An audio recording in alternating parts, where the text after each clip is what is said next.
I've been putting off writing this for a couple months now. Not because I don't remember what happened, that's the problem actually. I remember every single detail way too clearly.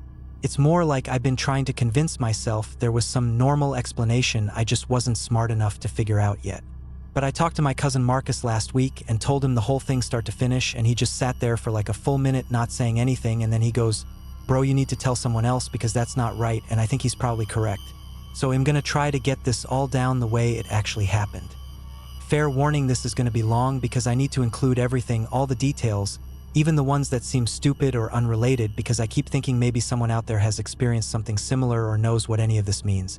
I've done my research since then, and I found some stuff that maybe explains parts of it, but definitely not all of it, and honestly the stuff I found just made me more confused. My name is Derek, I'm 26, and I've been driving trucks since I was 22. Long haul, mostly cross-country routes. I've pretty much driven every major highway in the continental US at this point, and I take a lot of pride in that. I grew up in Memphis, but I've lived in Amarillo for the past 3 years because it's central to most of my routes and the cost of living is cheap. I got an apartment there, nothing fancy, just a place to crash between runs. I'm not married, no kids. I got a girlfriend named Keisha, but we've been on and off for about a year now, mostly because I'm gone so much and she works nights at the hospital, so our schedules are basically designed to make sure we never see each other. The reason I mention all that is because I want you to understand that I'm not some nervous guy who gets spooked easy. I've driven through blizzards in Montana. I've dealt with my rig jackknifing on black ice outside of Cheyenne. I've been stuck at truck stops in the middle of nowhere for days waiting out weather. None of that ever bothered me more than it should. Impractical about things. My dad raised me to be self-reliant, to fix problems instead of panicking about them, and that's how I've always operated. What happened outside Silverton doesn't fit into that framework though. I can't fix it. I can't even explain it properly, but I'm gonna try. This was back in March, late March, maybe the 24th or 25th. I was running a load from Phoenix to Oklahoma City, pretty standard route for me. I've done that exact run probably 30 or 40 times. The load was industrial air filters, nothing exciting, but the company was paying good because they needed it there fast, so I was pushing a little harder than usual.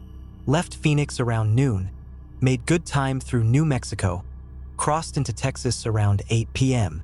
Now, hey race, the thing about the Texas Panhandle, if you've never driven through it, is flat. Like not just regular flat, but flat in a way that messes with your head after a while. You can see for miles in every direction and there's nothing to see. Cotton fields, dirt, maybe some wind turbines way off in the distance, and that's it. The sky is huge out there, bigger than anywhere else I've driven, and at night it just becomes this massive black dome pressing down on the road.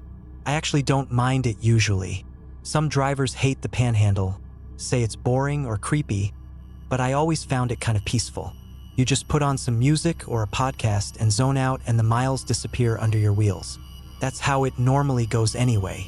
I was on I-40 heading east and I decided to cut north on 207 to avoid some construction around Amarillo. I know that area pretty well. There's a shortcut I take sometimes that goes up through Claude and then cuts over to catch I-40 again further east. It's not much faster, but there's less traffic and I like the quiet roads at night. So I turned north on 207, and then after a while I cut over onto FM 1669 heading east. FM roads are farm to market roads in Texas. They're these little 2-lane highways that connect small towns, and this particular one runs through basically nothing. I mean, there are cotton fields on both sides stretching out to the horizon, and maybe every 10 or 15 miles you'll pass a grain elevator or a farmhouse set way back from the road, but mostly it's just emptiness. It was around 2 a.m. when my engine started making a noise I didn't like. This grinding sound, real subtle at first but getting worse. I pulled over to check it out, and when I got under the hood I couldn't find anything obvious wrong, which was actually more concerning than if ID found something. When you find the problem you can fix it. When you can't find it you just have to wait for it to get worse. I tried to start her back up and she turned over fine, but that grinding came back after about a minute, so I made the call to pull over for real and wait for daylight to get a better look. I figured worst case scenario ID call for roadside assistance in the morning, get towed to wherever the nearest shop was, probably Silverton or maybe Tulia, lose maybe half a day tops. Annoying, but not the end of the world. I pulled off onto the shoulder, which out there is really just dirt and dead grass, and I shut everything down. I remember checking my phone. I had about 40% battery and 2 bars of signal, and I set an alarm for 6 a.m. thinking I'd catch a few hours of sleep and then deal with it at sunrise. And that's where things started getting weird. I want to be really specific about what happened next because the details matter. I closed my eyes at 2:17 a.m. I know that for sure because I remember looking at the clock on my dashboard. I didn't fall asleep right away. I never do the first night on the road.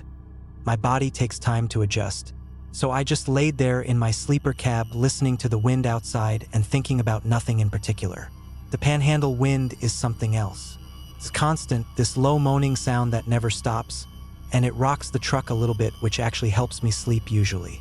I remember thinking about Keisha, wondering if she was awake at work or if things were slow enough that she was napping in the break room. I remember thinking I should text her in the morning to let her know I'd be late getting back.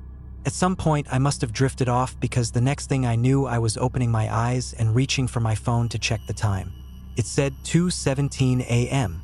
I stared at that for a second, confused, because I was sure I had been asleep for at least a few hours. Felt like it anyway. But phones don't lie, so I figured I must have just dozed off for a couple minutes and it felt longer than it was. That happens sometimes. I laid back down and closed my eyes again. Tried to relax, did that breathing thing where you count to 4 and hold and let it out slow. I don't know how long I laid there, but eventually I felt myself sinking into actual sleep. That heavy feeling where your thoughts start getting weird and disconnected. I woke up again, reached for my phone. 2:17 a.m. Okay, so now I was annoyed. I figured my phone had frozen or something. The display was stuck, so I held down the power button to restart it. The screen went black, the Apple logo came up, and after about a minute it booted back up and showed me the lock screen. 2:17 a.m. March 25th. I sat up in the sleeper and looked at my dashboard clock instead. It said 2:17. I grabbed my backup phone, this old Android I keep charged in case my main phone dies, and turned it on. It took forever to boot up because it's old and slow, but when it finally did, the time on that one said 2:17 too. 3 devices all saying the same thing, so either they were all frozen at exactly the same time or it really was 2:17 a.m. I sat there trying to make sense of that. I had definitely slept. I could feel it in my body, that groggy, stiff feeling you get when you've been out for a while. My mouth was dry. My neck hurt from the angle I was lying at. I had drool on my chin. You don't get drool from a 2-minute nap. But all my clocks said 2:17.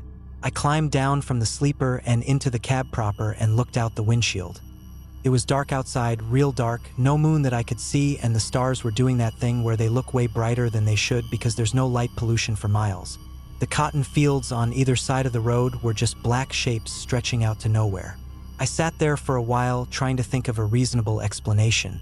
Maybe there was something about this area that messed with electronics? Like some kind of magnetic anomaly or something. I didn't really believe that, but I didn't have a better idea. I remember thinking I should try the radio to see if it was affected too. I turned on my CB and flipped through channels. Static on most of them, which was normal for this time of night in the middle of nowhere. Long-haul guys sometimes chat late-night runs, but you're not guaranteed to find anyone, especially on the smaller highways. I cycled through all 40 channels and got nothing but white noise. Then I tried the regular AM/FM radio. More static at first, then some faint signal that might have been a talk show coming from somewhere far away, too garbled to make out words. I kept scanning, and then I found a station. It came in clear, way clearer than it should have considering how remote the area was. A woman's voice, calm and pleasant, the kind of voice you hear on those automated phone systems. She was reading what sounded like livestock auction results. Lot 14, she was saying.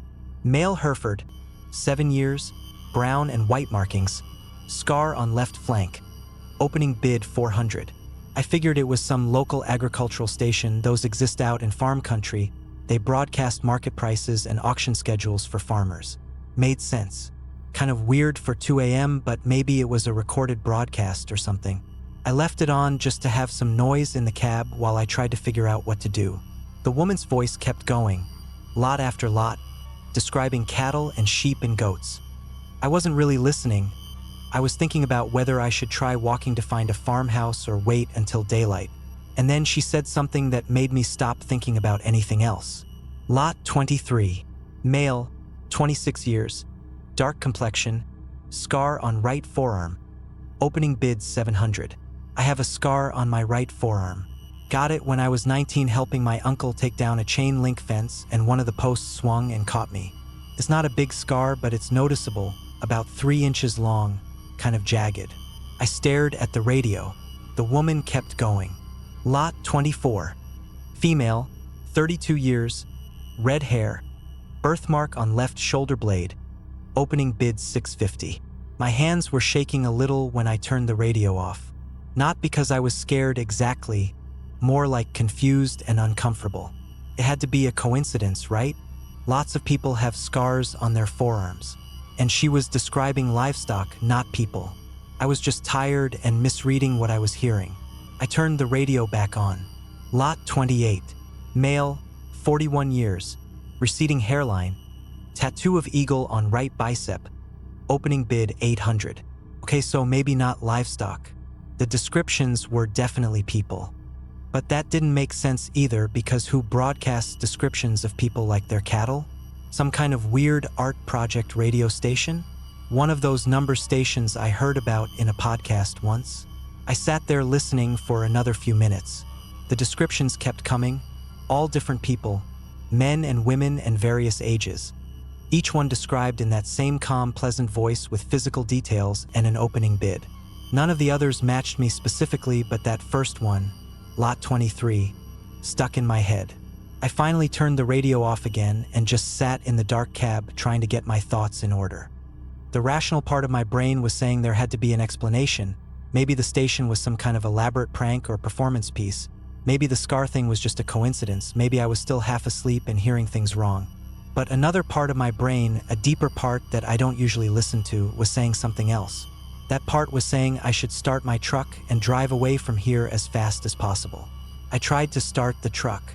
The engine turned over, but that grinding noise came back immediately, worse than before, and the dashboard lit up with warning lights I had never seen all at once. I shut it off before I did any more damage. Whatever was wrong, I wasn't going to fix it by forcing it. So I was stuck. No working truck, weird radio station, clocks that wouldn't move past 2:17 a.m. I checked my phone again, hoping maybe it had finally updated. But no, still 2:17, still March 25th. I decided to try making a call. I pulled up Keisha's number and hit dial. It rang twice and then just stopped. Not like she declined or like it went to voicemail, it just stopped ringing. The call was still connected according to my screen, but there was no sound at all. Not even static, just dead silence. I hung up and tried again. Same thing. Rang twice, then nothing. I tried calling the roadside assistance number for my company next. One ring, then that same dead nothing. I tried 911. No rings at all, just immediate silence. My phone showed 2 bars of signal. It should have been working, but every call I made just disappeared into that empty quiet. Text messages then. I opened up my conversation with Keisha and typed out, "Hey, my truck broke down outside Silverton, Texas. Gonna be late getting back. Don't worry, I'm fine, just waiting for daylight to figure out what's wrong." I hit send. The little progress bar appeared, crawled forward maybe a quarter of the way, and then stopped. It sat there frozen for about a minute before my phone just gave up and showed the message as failed. I tried again. Same thing. Okay, I thought. So I can't call anyone and I can't text anyone. My truck won't start and my clocks are stuck. This is all very weird, but there's gotta be a reasonable explanation. Electronics malfunction sometimes, especially out in rural areas with weird geography and weather patterns. I decided to wait until sunrise. Whatever was happening with the clocks, the sun would come up eventually regardless of what the numbers said. The Earth's rotation doesn't care about my phone's software. I'd wait for daylight, hike to the nearest farm or town, get to a landline, call for a tow. So I waited and waited. I sat in my cab and watched the darkness outside my windshield and waited for the sky to start getting lighter. Didn't. I don't know how long I sat there. My clocks weren't moving, so I had no way to measure time. But it felt like hours. I tried to gauge it by my BODIS signals, the way my bladder filled up, the way hunger started gnawing at my stomach, the way my eyes got heavy and then alert again in cycles. By my best estimate, I sat there for what felt like maybe 6 or 7 hours. The The sky never changed. It stayed dead black with stars. The sun didn't come up. Okay, so I need to stop here and talk about something because this is where I start sounding crazy even to myself. I've driven night routes my whole career. I know what a long night feels like. I've been on the road at 3 a.m. and then 4 a.m. and then 5 a.m. watching the sky slowly shift from black to dark blue to gray to that pale pre-dawn color before the sun finally crests the horizon. I know how time works. I know how the earth rotates. And what I experienced that night didn't follow any of those rules. I sat in my truck for what felt like at least 8 hours and the sky didn't change at all. Not even a little bit. The stars stayed in the exact same positions, same constellations in the same spots, like someone had hit pause on the whole sky. I started to wonder if I was dreaming. You know those dreams where you realize you're dreaming and you try to wake yourself up but you can't? I tried that, pinched my arm hard enough to leave marks, slapped my face, bit my tongue. Nothing worked. Nothing changed. I was still sitting in my truck on FM 1669 in the dark. After a while, I couldn't take it anymore. I grabbed my flashlight and got out of the truck.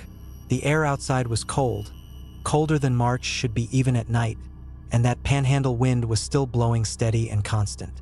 I could hear it rustling the cotton plants on both sides of the road, this dry, whispering sound that seemed to come from everywhere at once. The sky was huge overhead, stars scattered across it like someone had thrown salt on black paper. And when I looked down the road in both directions, I couldn't see anything except pavement disappearing into the dark. I walked around my truck a couple times checking for damage, using my flashlight to examine the tires and the undercarriage. Everything looked fine. The engine compartment still didn't show me anything obvious. No loose belts, no leaking fluids, nothing that would explain that grinding noise. I decided to walk down the road a little bit just to get my blood moving and clear my head. I figured maybe I could find a mile marker or a sign that would tell me exactly where I was, give me a better idea of how far the nearest town might be. I started walking east, toward the direction I had been heading when I broke down. The pavement was rough and cracked, typical for a farm-to-market road that doesn't get much maintenance, and the shoulders were just dirt and dead grass. I kept my flashlight aimed ahead of me and just walked. After maybe a quarter mile, I saw something on the side of the road. At first I thought it was a piece of debris, an old tire or a garbage bag or something, but when I got closer I saw it was an armadillo, dead, lying on its back with its little legs sticking up in the air. This isn't unusual by itself. Armadillos get hit by cars all the time out here. They're not smart enough to get out of the way, and their carcasses end up on the roadside where they get dried out by the sun and flattened by passing trucks. This one looked fresh though, not flattened yet, and I remember thinking it was weird that I hadn't seen it when I was driving because I usually notice stuff like that in my headlights. I kept walking, half a mile maybe, by my guess, and then I stopped, because there was another dead armadillo. Same position, on its back, legs up, same size, same everything. It looked exactly like the one I had just passed. I stood there staring at it for a while, trying to figure out how that was possible. 2 armadillos dying in the exact same position seemed unlikely but not impossible, I guess. Maybe it was an armadillo thing, maybe that's just how they end up when they get hit. I turned around and walked back toward my truck. I passed the first armadillo again, confirmed it was still there, and kept going past my truck heading west this time. Another quarter mile or so and I saw another dead armadillo on the roadside. Same position, same size, same everything. My stomach started feeling weird. Not sick exactly, more like that feeling you get when you're on an elevator and it drops a little too fast. This lifting, dizzy sensation. I walked back to my truck. Then I walked east again, past the first armadillo, kept going past the second one, further than before. And there was a third one, or the first one again. I don't know. They all looked exactly the same. I tried counting my steps this time. 200 steps east from my truck, there was an armadillo. Another 200 steps, another armadillo. I turned around and walked west. 200 steps past my truck, armadillo. Another 200 steps, another one. No matter how far I walked in either direction, every 400 steps or so there was a dead armadillo in the exact same position. Like the road was looping somehow. Like I wasn't actually moving at all. I went back to my truck and sat in the cab with the doors locked and tried to breathe normal. There had to be an explanation. There had to be. Maybe I was disoriented in the dark and I wasn't actually walking in straight lines like I thought. Maybe the armadillos were different and they just looked the same because armadillos all look similar. Maybe I was hallucinating from stress or dehydration or carbon monoxide poisoning or something. I checked my phone's clock. 2:17 a.m. Of course. I drank some water from the jug I keep in my cab. Ate a protein bar even though I didn't have much appetite. Tried to think rationally. Okay, Derek, I told myself, you're stuck on a rural highway in the Texas Panhandle. Your truck won't start, your phone won't make calls, your clocks are frozen, the sun hasn't come up, and you keep seeing the same dead armadillo no matter which direction you walk. One of these things might be coincidence. Two of them might be a weird night. All of them together means something is very wrong. But what can you actually do about it? I could keep trying to walk somewhere. But if the road really was looping or repeating or whatever was happening, walking wasn't going to get me anywhere. I could wait for another vehicle to come by. Someone else had to drive this road eventually, right? And when they did, I could flag them down and get help. I could try the radio again and see if I could raise someone on the CB. I went with option 3 first, turned on the CB, keyed up the mic, and said, "Break, break. This is a driver broke down on FM 1669 outside Silverton. Anyone got ears on?" Static. Nobody responded. I tried again. Any station. This is a driver in need of assistance on FM 1669. Does anyone copy? More static. I switched to channel 9, the emergency channel. Mayday, mayday. This is a commercial vehicle driver stranded on FM 1669 in Briscoe County, Texas. Requesting assistance? Anyone copy? Nothing. I tried every channel, 1 through 40, calling out on each one. Nobody answered. Nobody was out there. Or nobody could hear me. Or maybe I was talking and my signal wasn't going anywhere. Maybe I was broadcasting into the void. I was about to give up when I noticed something on my CB radio display. There's a little indicator that shows whether you're transmitting or receiving, and mine was showing receive even though I hadn't heard anything. I turned up the volume and listened. At first it was just static. Then very faint, I heard a voice. A man's voice, calm and tired sounding, reading off numbers and words in a monotone.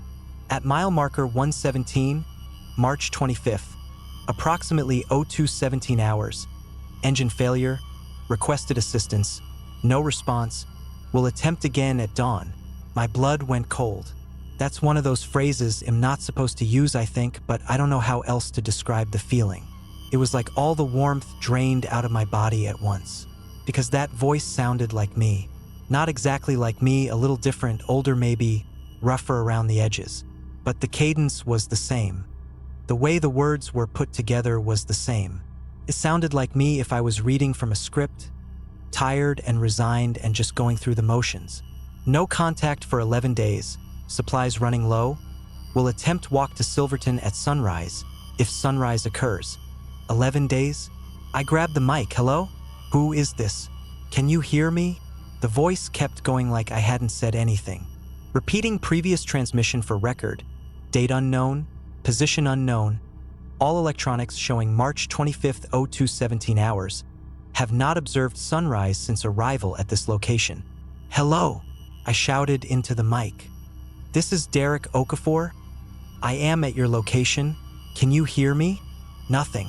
The voice just kept droning on, detailing the same situation I was in, the same broken truck, the same stuck clocks, the same endless night. It was like listening to a recording of something I hadn't said yet. And then I heard the part that really got to me. Have observed multiple instances of same animal carcass at regular intervals along road. Cannot explain phenomenon. Have attempted to document with photographs, but all images show only black. Camera may be malfunctioning. Will continue to monitor. This guy, whoever he was, whatever he was describing exactly what I had just experienced with the armadillos. I sat there listening to the whole transmission. It went on for maybe 10 minutes, this tired voice cataloging all the strange things that were happening. Things that matched what I was seeing almost exactly. The only difference was the time frame. He kept saying 11 days.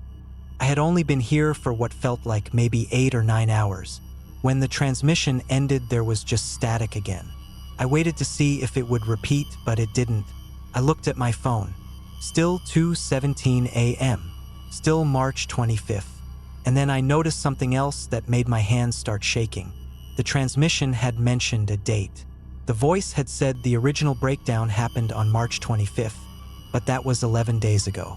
If I was really stuck in some kind of time loop or time freeze or whatever this was, and if that transmission was real, then someone else had been here before me. Someone who sounded exactly like me.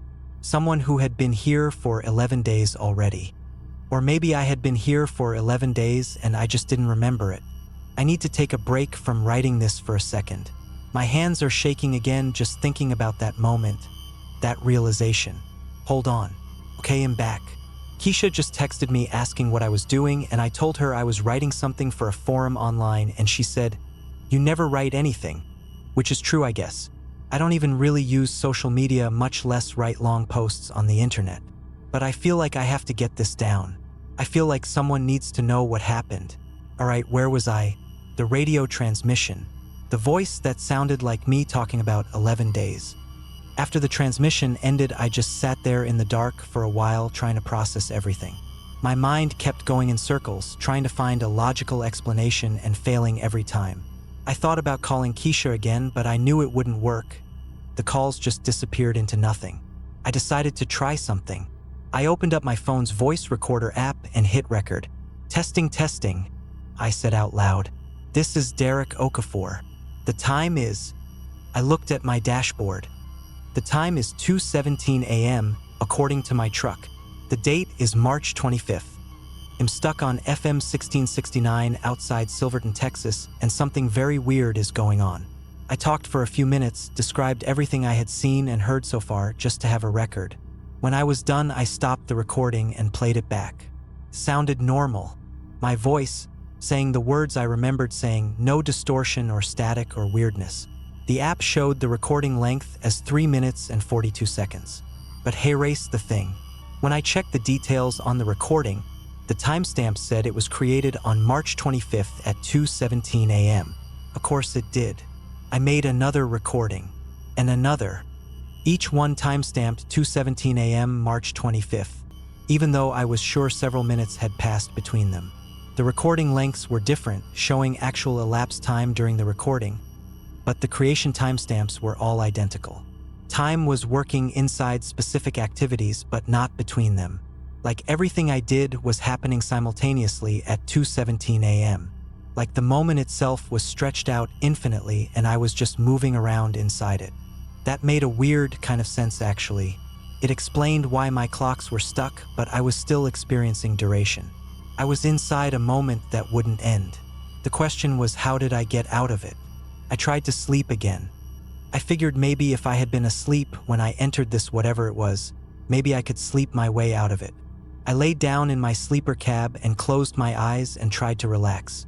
I don't know if I actually slept or not. At some point I opened my eyes and felt like time had passed. That groggy, disoriented feeling. And I reached for my phone hoping maybe the spell or curse or glitch in reality had broken. 2:17 a.m. March 25th. Still here. Still stuck. I got out of the truck and looked around. The sky was exactly the same. The stars hadn't moved. The wind was still blowing that same cold, steady breeze. Everything was identical to before. But then I noticed something new. There were headlights in the distance. Coming from the west, back the way I had originally been driving, there was a vehicle approaching. 2 little points of light getting slowly bigger as they got closer. Relief flooded through me. Finally, another person. Someone who could help me or at least confirm that I wasn't completely insane. I stood by the side of the road waving my arms as the vehicle got closer. It was going pretty slow, maybe 40 miles per hour, and I could see now that it was a pickup truck, one of those older models, maybe an 80s Ford from the shape of it. I waved harder. Hey, over here. I need help. The pickup kept coming. Got close enough that I could see the outline of someone in the driver's seat. And then it passed me without slowing down. I just stood there with my arms still raised as it went by. The driver didn't even turn their head to look at me. It was like I wasn't there. But that wasn't the worst part. The worst part was the headlights. They were facing the wrong direction. The headlights were pointed backward, toward the back of the truck, illuminating the bed instead of the road ahead. And the truck itself was moving forward normally, but the light was shining the wrong way. I watched the taillights recede into the distance going east, and I couldn't make sense of what I had just seen. A truck with its headlights pointing backward. A driver who couldn't see me waving right next to the road. Another vehicle came about an hour later. Same thing. An SUV this time, headlights facing backward, driver not acknowledging my presence. Passed me like I was invisible. A third vehicle came. A semi, which should have meant another trucker, someone who would definitely stop for a fellow driver in distress. But the semi passed too, headlights backward, driver staring straight ahead like I didn't exist. I tried different things. I stood in the middle of the road. The vehicles just went around me somehow without me moving, without them swerving. I was in their path and then I wasn't. I ran alongside one of them yelling and banging on the door, but my hands didn't make contact. They just sort of slipped off the surface like the vehicle was made of something I couldn't touch. These weren't real vehicles. Or they were from somewhere else, somewhere adjacent to where I was. We were sharing the same road, but not the same reality. At least that's the best explanation I could come up with. None of it made actual sense. After the third or fourth vehicle passed, I gave up trying to flag them down. I went back to my truck and sat in the cab and tried to think. The CB transmission had mentioned 11 days. The voice had sounded like me but older. What if that was actually me, a future version of me who had been stuck here for 11 days, and somehow his transmission was bleeding through to my present? Or what if time wasn't working linearly here at all? What if past and future and present were all tangled up, all happening at once, and I was experiencing different pieces of it in random order? That would explain the stuck clocks. That would explain why I felt like hours were passing but the time never changed. I wasn't moving through time at all. I was stuck in a single moment, and different versions of that moment were overlapping. I don't have a science background or anything. I barely passed physics in high school, but I started thinking about stuff I'd heard on podcasts and documentaries, stuff about time dilation and relativity and how time isn't actually constant. It can stretch and compress depending on gravity and speed and whatever else. What if there was something about this particular spot on FM 1669 that affected time differently than everywhere else? What if I had driven into some kind of natural phenomenon, a time eddy or temporal anomaly or whatever you want to call it? It sounded crazy, but everything that was happening was crazy. Crazy explanations were all I had. I decided to do some research. I still couldn't make calls or send texts, but maybe I could access the internet. I opened my phone's browser and tried to load Google. It worked. Slowly, really slowly, loading bit by bit, but eventually the search page came up. I typed in time anomaly Texas Panhandle and hit search. The results were mostly garbage, clickbait articles about time travel and conspiracy theories. But one result caught my eye. It was a link to an academic paper about something called temporal displacement syndrome. I clicked on it. The page took forever to load, but eventually I could read at least part of it. The paper was written by someone at a university in New Mexico, and it was about reports of people experiencing time distortions in certain geographic areas. According to the paper, there were specific locations around the world where magnetic field anomalies, geological formations, and atmospheric conditions could combine to create what the author called temporal pockets, where the subjective experience of time became disconnected from objective time measurement. Most of the reports were from remote areas, places where witnesses were alone and couldn't verify their experiences with anyone else. The paper emphasized that it wasn't about actual time travel or any science fiction concepts like that. It was about the human perception of time becoming unreliable under certain conditions. The paper mentioned that witnesses often reported similar symptoms: stuck clocks, inability to communicate with the outside world, repetitive environmental features, and a persistent sense that much more or less time had passed than their devices indicated. It also mentioned something that really stuck with me. Several witnesses reported seeing doppelgangers of themselves, either in the distance or sometimes interacting directly. The author speculated that this might be related to the way the brain processes temporal information when that information becomes unreliable. I don't know how much of that paper was legitimate science and how much was fringe theory stuff, but it made me feel a little better to know that other people had experienced something similar. I wasn't the only one. I kept researching, trying to load more pages, but my internet connection was getting worse and worse. Eventually, nothing would load at all, and I was stuck with just that one paper to reference. I read it again, more carefully this time, looking for any advice on how to escape a temporal pocket. The paper didn't have any concrete suggestions, but it did mention that most witnesses eventually reintegrated with normal time flow on their own, usually after a subjective duration of several hours to several days. The key seemed to be staying calm and waiting it out, several hours to several days. I had no idea how long I had been here at this point, but it felt like way more than several hours. And the CB transmission had mentioned 11 days. How was I supposed to stay calm for 11 days in this? I'm gonna skip ahead a bit here because I don't want to describe every single moment of what happened next. A lot of it was just waiting, sitting in my truck, trying to stay calm, eating my limited food supplies slowly to make them last, watching the unchanging sky through my windshield. But a few more things happened that I need to describe because they're important. The first thing was the dreams. At some point I fell asleep again, real sleep this time, deep and heavy. And I had a dream that was so vivid and detailed that even now I have trouble believing it was just a dream. I dreamed I was standing on a highway, but it wasn't FM 1669. It was somewhere else, somewhere I didn't recognize. The sky was this weird orange color like during a wildfire, and there were no stars, just flat orange light coming from everywhere at once. There were other people there, dozens of them, maybe hundreds, standing on the highway with me, all facing the same direction. I couldn't see their faces. They were all turned away from me, but I could tell from their postures and clothes that they were all different ages and backgrounds, men and women and kids and old people. And then a voice started speaking. The same woman from the radio, that calm, pleasant voice reading auction results.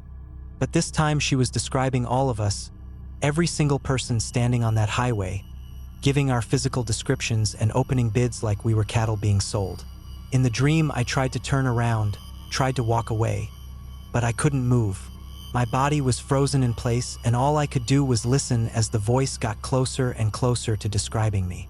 When she finally got to me, when she said, "Male, 26 years, dark complexion, scar on right forearm," I woke up. I was drenched in sweat even though it was cold in the truck. My heart was pounding so hard I could feel it in my ears. And for just a second, just a single second, I could have sworn I heard that voice still going, fading out like an echo. Opening bid 700. I shook my head hard, trying to clear it. Just a dream, just a nightmare. The radio station stuff had gotten into my head and my brain was processing it while I slept. Normal nightmare stuff, but the dream felt different from normal nightmares. It felt like a memory of something that hadn't happened yet, like a preview. The second thing that happened was I found some writing. This was after I don't know how many more hours of waiting. I had gotten out of the truck to stretch my legs and I was walking around it doing laps to keep my blood moving. And I happened to look at the passenger side of my cab, a part one don't usually look at because why would I? There was something scratched into the paint.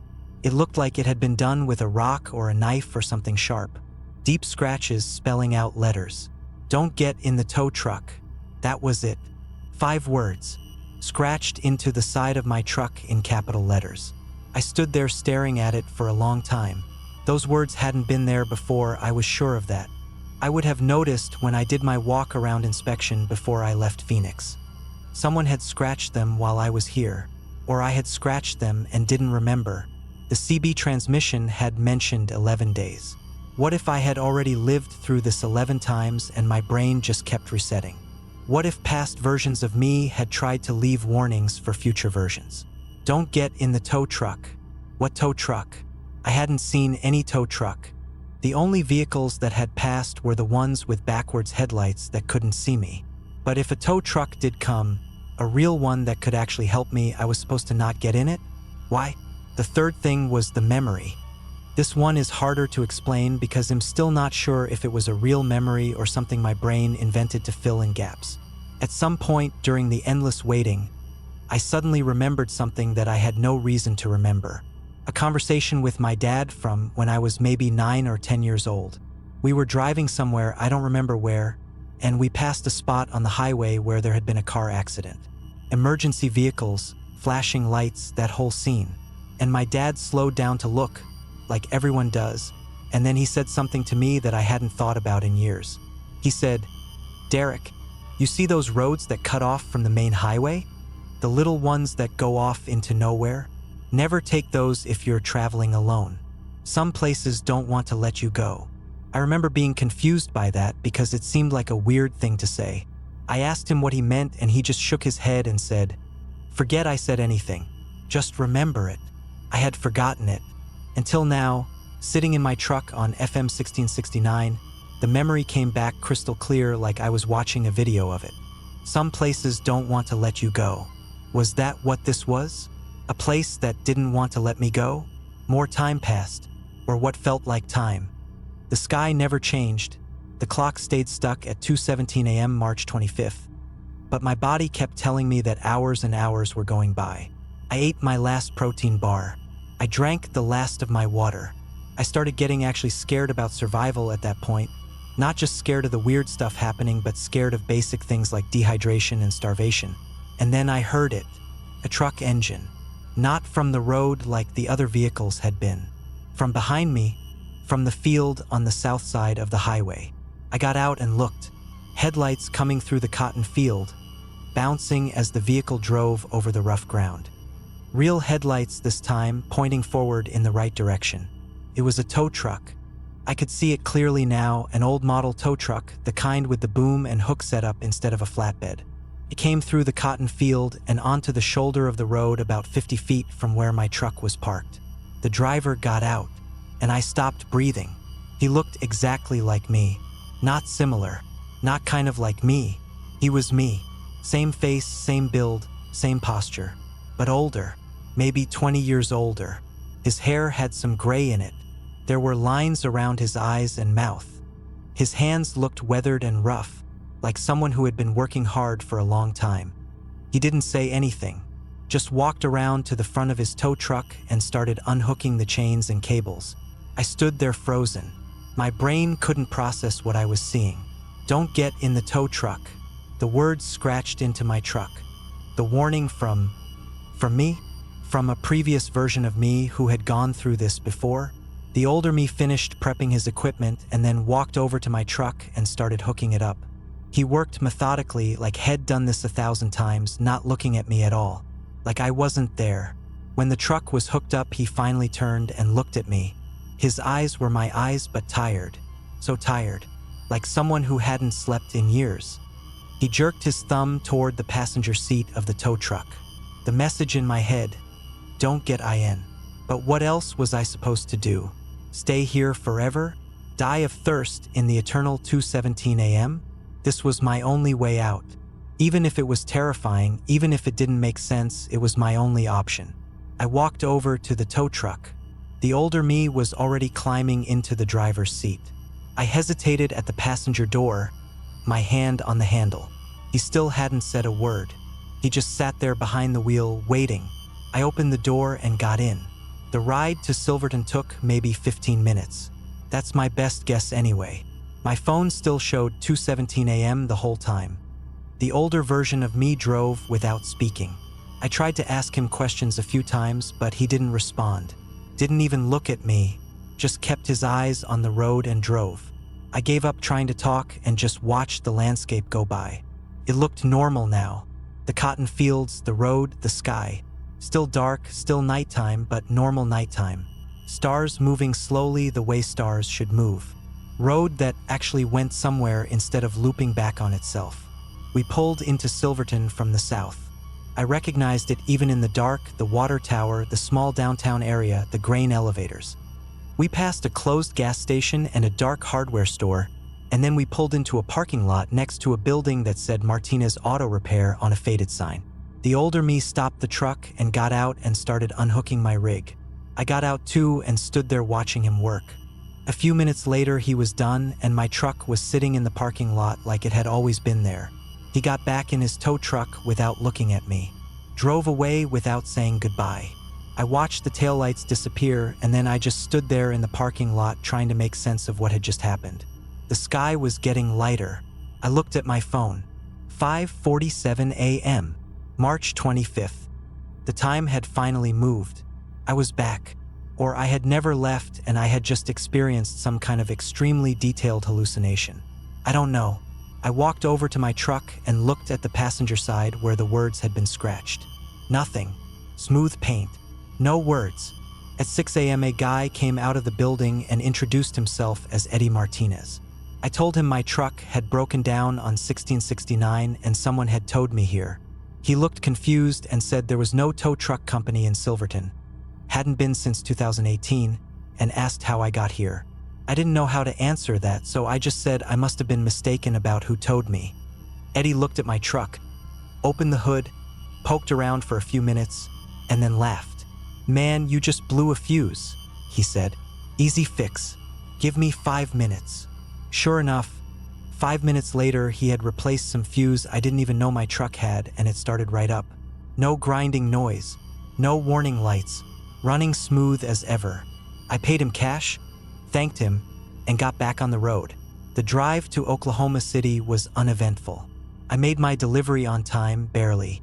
My company didn't even know anything had happened because as far as they could tell, I had just driven straight through with no stops. But I knew.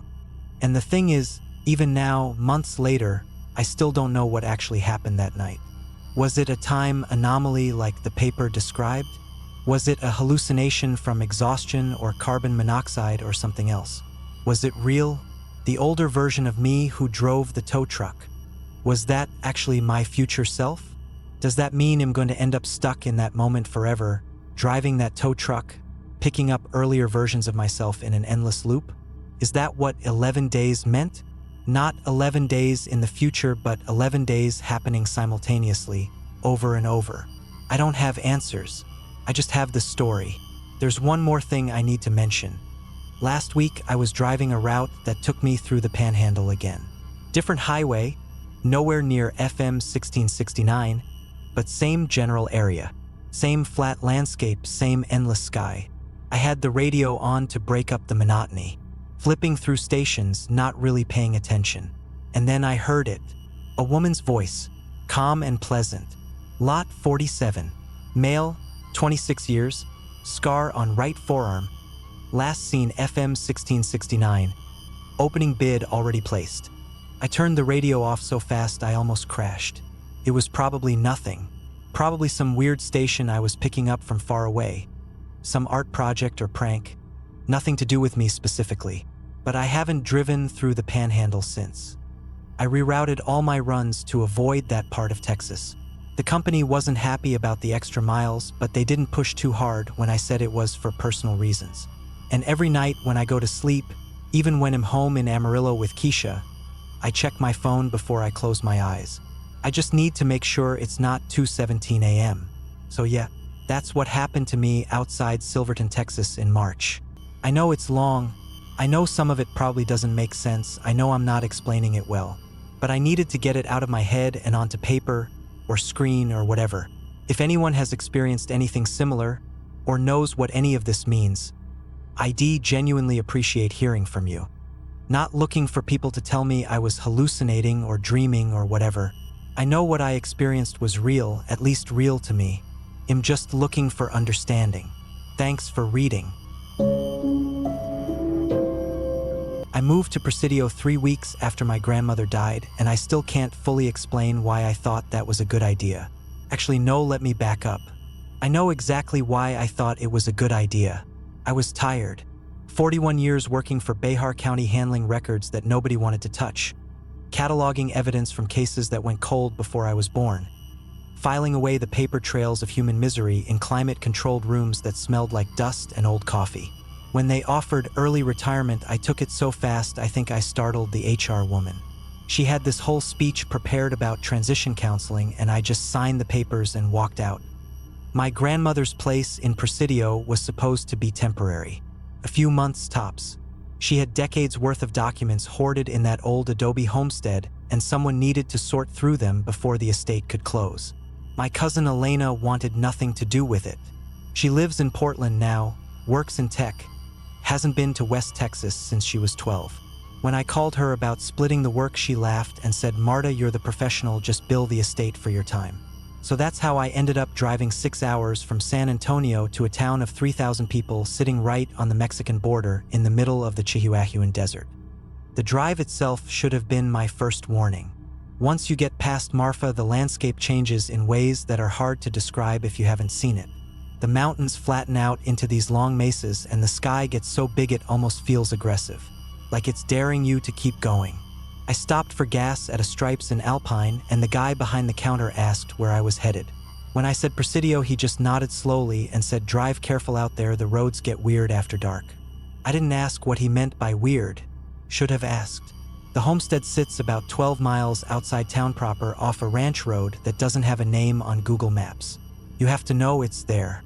The GPS kept trying to reroute me back to the main highway, and I finally just turned it off and followed the hand-drawn directions my grandmother had mailed me years ago.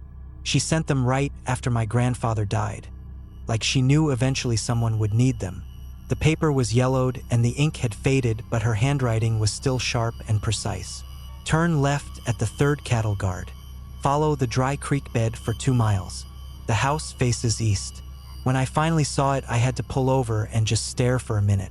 The adobe was old. I mean, really old. My grandmother always said the original structure dated back to the 1890s, but looking at it that afternoon with the sun going down behind the Chinati Mountains, I would have believed you if you told me it was older. The walls were thick, maybe 2 feet of packed earth and straw, with small windows set deep into the facade. There was a wooden portal over the front entrance that had been repaired so many times the wood was a patchwork of different colors and ages. A windmill stood about 50 yards to the north, not spinning, the blades rusted into stillness. I sat in my car for probably 10 minutes just looking at it. The engine was off and the only sound was the cooling metal ticking and the wind coming down from the mountains. No birds, no insects, just wind and silence and that house waiting. My phone buzzed and I actually jumped hard enough that I hit my elbow on the steering wheel. Text from my friend Darlene back in San Antonio. "You there yet? Just got here," I typed back. "Place is bigger than I remember. Creepy? Not yet, LOL. They'll check in tomorrow," she wrote. "Don't let the desert get you." I didn't know what she meant by that either. Seemed like everyone had these cryptic warnings about this place, but nobody wanted to actually explain them. The inside of the house was exactly what I expected and nothing like what I expected at the same time. Does that make sense? Probably not. Let me try to explain. The layout was simple. Front room that served as living space and kitchen combined, 2 bedrooms in the back, a bathroom that had been added sometime in the 1970s based on the avocado green fixtures. Wood beam ceiling, tile floor, walls painted white so many times the surface had that bumpy texture of layered paint. All of that was normal. All of that made sense for a house this old in this part of Texas. What didn't make sense was the organization. My grandmother had always been particular. I remembered that from visits when I was young. Everything had a place. Towels folded in thirds. Canned goods arranged by expiration date. Books shelved alphabetically by author. But what I walked into that first evening was something beyond particular. It was almost defensive.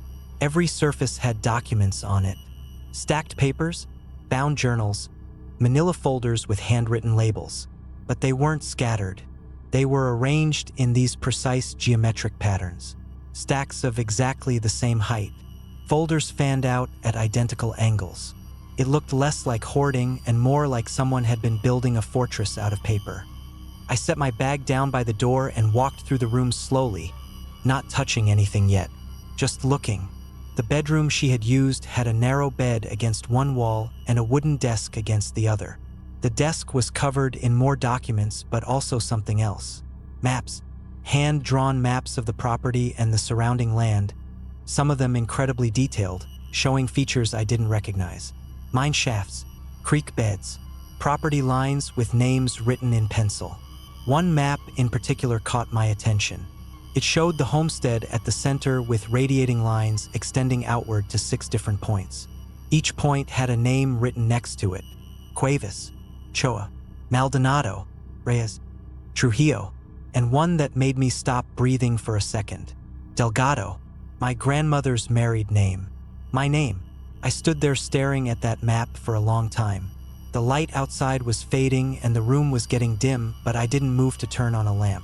I just looked at those 6 names arranged in a circle around my family's property and tried to understand what I was seeing. Eventually, I made myself turn away, told myself it was probably just a survey map. Property boundaries, something mundane. I found the light switch and the overhead fixture flickered on and the room suddenly looked ordinary again. Just an old woman's office cluttered with paper. Nothing strange. Nothing to worry about. I unpacked my bag and made up the guest bedroom and tried to sleep. I did not sleep. The desert at night is not quiet. I don't know why people think it is. Maybe in the movies it's all dramatic silence, but the reality is different. There are sounds out there that I still can't identify. Rustling, scraping, this low intermittent hum that might have been wind through the mountains or might have been something else entirely. Around 2 a.m. I gave up on sleep and went to the kitchen to make tea. The stove was gas, old but functional. While I waited for the water to boil, I found myself looking at the papers on the kitchen table. They were organized differently than the ones in the bedroom. Less geometric.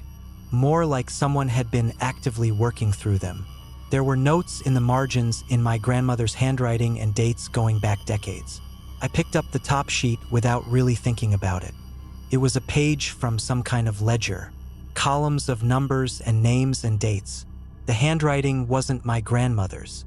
It was older, more formal, with that specific slant people used before typewriters became common. The date at the top was March 1923. The entries were cryptic. Names I didn't recognize followed by what looked like coordinates. Then a single word column on the right side of the page. The same word repeated over and over. Satisfied. I turned the page. More entries. More names. The dates jumped around. 1923. 1941. 1952. 1967. Different handwriting styles, but the same format. Names. Coordinates. Satisfied. The kettle started whistling and I almost dropped the ledger page. My hands were shaking and I didn't know why. There was nothing overtly disturbing about what I was looking at. Just old records. Just paperwork. But something about the repetition of that word and the formality of the format and the way the dates spanned so many decades made my chest feel tight. I made my tea and put the ledger page back exactly where I found it and went back to bed. I still didn't sleep. The next morning I called Darlene because I needed to hear another human voice. "How's the haunted house?" she said instead of hello. "It's not haunted.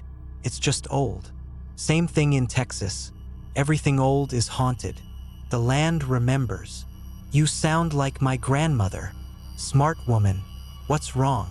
"Nothing's wrong." I was standing on the portal looking out at the empty desert. The sun was already brutal even though it wasn't even 9 a.m. I found some weird paperwork last night. Weird how? I don't know. Old records. Names and dates going back to the 1920s. It looked like some kind of community document, but I can't figure out what it was tracking. Births? Deaths? Property transfers? Maybe. The format was strange though. And there was this column on the side that just said satisfied over and over. Darlene was quiet for a moment. Satisfied like a transaction was satisfied? Like a debt? I guess that could be it. I hadn't thought of that interpretation. Some kind of ledger for debts owed between families? In a small community that would make sense.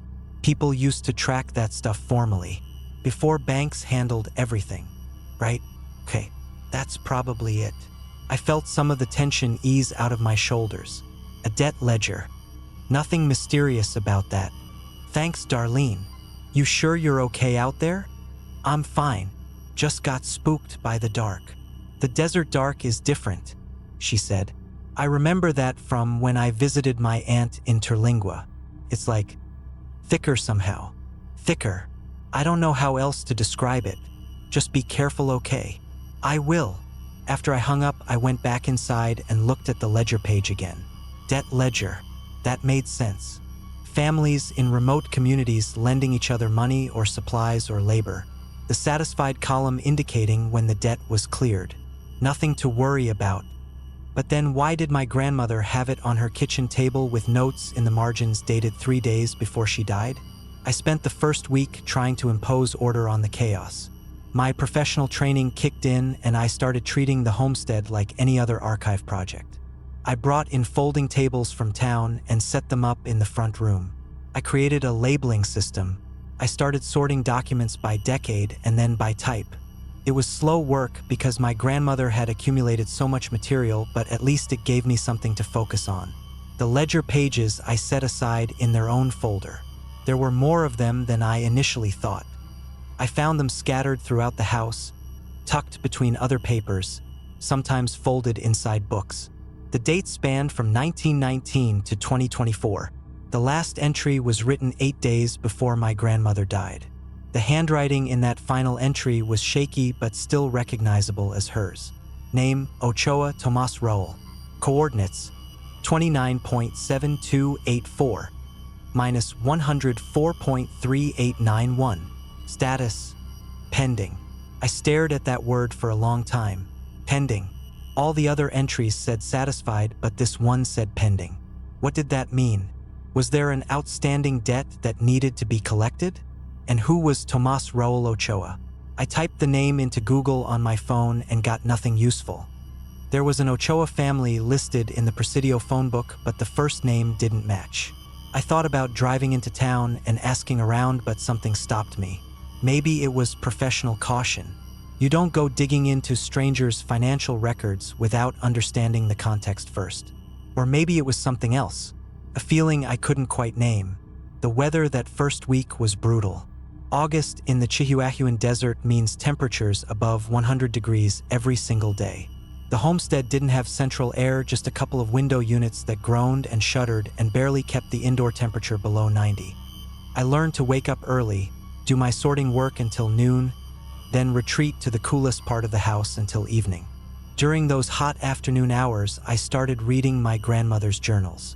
She had kept detailed diaries going back to the 1970s. Dozens of hardbound notebooks filled with her small, precise handwriting. Most of the entries were mundane. Weather observations, grocery lists, notes about neighbors. But scattered through the mundane details were passages that made me pause. August 14th, 1982. The Trujillo boy came by today asking about the records. Told him the same thing I told his father. The land keeps its own accounts. We just write them down. September 3rd, 1995. Maria Reyes called about her mother. The ground has been restless near the old Maldonado shaft. I told her these things take time. Patience is part of the agreement. February 19th, 2008. Dreamed about the founding again. The 6 families standing in a circle while the water rose from the dry creek bed. Woke up with my mouth full of dust. I read that last entry 3 times. What founding? What agreement? And what did she mean about waking up with dust in her mouth? That night, I dreamed about water. Not flooding or drowning or anything dramatic. Just water seeping up through the floor of the homestead. Slow and steady, rising without hurry. I stood on a chair and watched it climb the legs and felt nothing. No panic, no fear, just this strange acceptance. Like it was supposed to happen. Like I had agreed to let it in. When I woke up, my mouth tasted like copper and my feet were cold even though the room was sweltering. By the end of the second week, I had mapped the layout of my grandmother's archive system. The documents fell into 3 categories. The first was normal household paperwork. Bills, receipts, correspondence with family members. Boring stuff that I processed quickly and set aside for the estate attorney. The second category was local history. My grandmother had collected newspaper clippings, photographs, and oral histories from Presidio going back to the late 1800s. These were actually fascinating from an archival perspective. I found photos of the original silver mines that had brought settlers to this area. Maps of irrigation systems that hadn't existed for 50 years. Records of families that had lived and died in this harsh landscape for generations. The third category was the ledger. Not just the pages I had found scattered around the house, but a complete bound volume that I discovered locked in a wooden chest beneath her bed.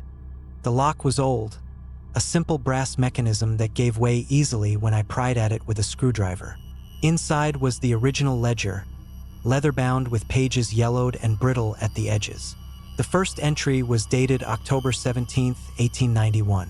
We, the undersigned founding families, do hereby agree to maintain the compact as established by the original settlers of this territory. The land requires acknowledgement. We provide the records. The names below represent the 6 households bound by blood and soil to the keeping of this covenant.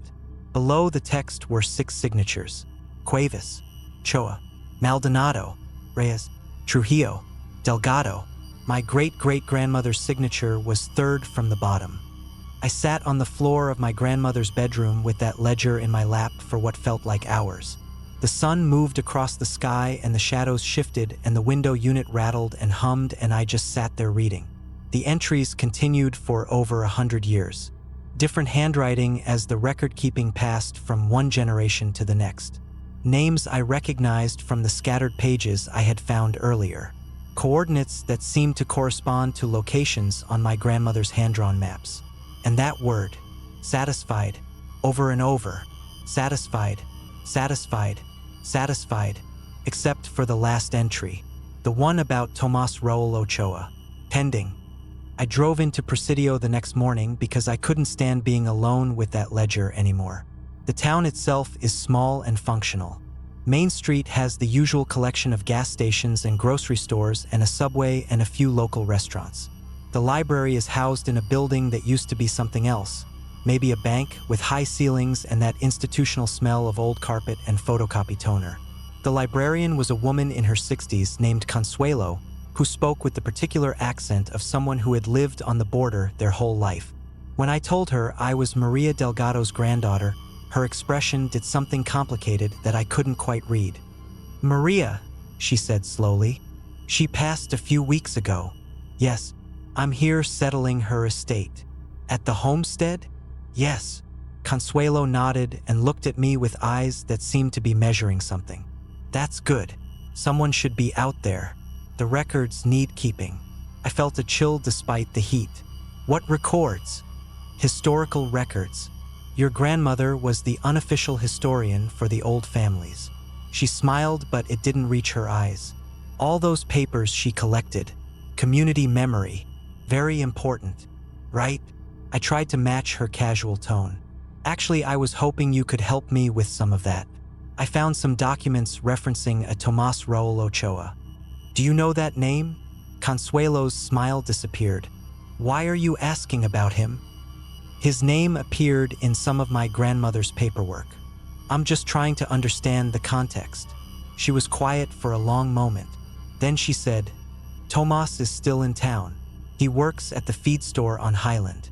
"But Marta," she paused, "some questions don't have answers you want to hear." "What does that mean?" "It means your grandmother understood things about this place that take time to learn. You just got here. Give yourself time." She turned away and started organizing books on a cart, and I understood that the conversation was over. The feed store was exactly where Consuelo said it would be. A low concrete building with a corrugated metal roof and parking lot full of trucks with ranching plates. I sat in my car for 10 minutes trying to figure out what I was going to say. "Hi, I'm Marta Delgado. My grandmother died, and I found your name in a mysterious ledger with the word pending next to it. Do you know what that means?" That seemed like a good way to get the police called on me. Eventually, I just went in and pretended I needed to buy something. The interior was dim and smelled like grain and leather and the particular metallic scent of livestock supplements. A man in his 50s stood behind the counter looking at a computer screen. He looked up when I came in and his face went through the same complicated expression Consuelo's had. "Can I help you? Are you Tomas Ochoa?" "Depends on who's asking." "I'm Marta Delgado, Maria's granddaughter." He exhaled slowly and leaned back against the wall behind the counter. "I heard you were out at the homestead. Word travels fast. Small town." He studied me with dark eyes that gave nothing away. "What are you doing here, Marta Delgado?" "I found a ledger in my grandmother's things. Your name was in it." Something flickered across his face. Fear maybe, or resignation. "That's Maria's business to discuss. Maria's dead." "I know. So I'm asking you, what is that ledger?" What does it mean that your entry says pending when every other entry says satisfied? Tomas was quiet for a long time. Outside, I could hear a truck pulling into the parking lot, and somewhere a dog was barking. Inside, there was just the hum of a refrigerator unit and the slow tick of a wall clock. The ledger, he said finally, is an agreement between the founding families. It goes back to when this territory was first settled. Before Texas was Texas. Before the border was the border. An agreement about what? About how we live here. How we survive in a place that doesn't want people to survive. He met my eyes, and I saw something in them that I didn't understand. The land takes, Marta. That's what people in the cities don't understand. The desert takes. And if you don't give it something willingly, it takes something anyway. The agreement is about giving willingly. I don't understand. Your grandmother did. She kept the records for almost 40 years. Before her, it was her father. Before him, it was his mother. The Delgados have always been the record keepers. That's our family's role in the compact. But what do the records track? The names, the coordinates, the word satisfied. What does that mean?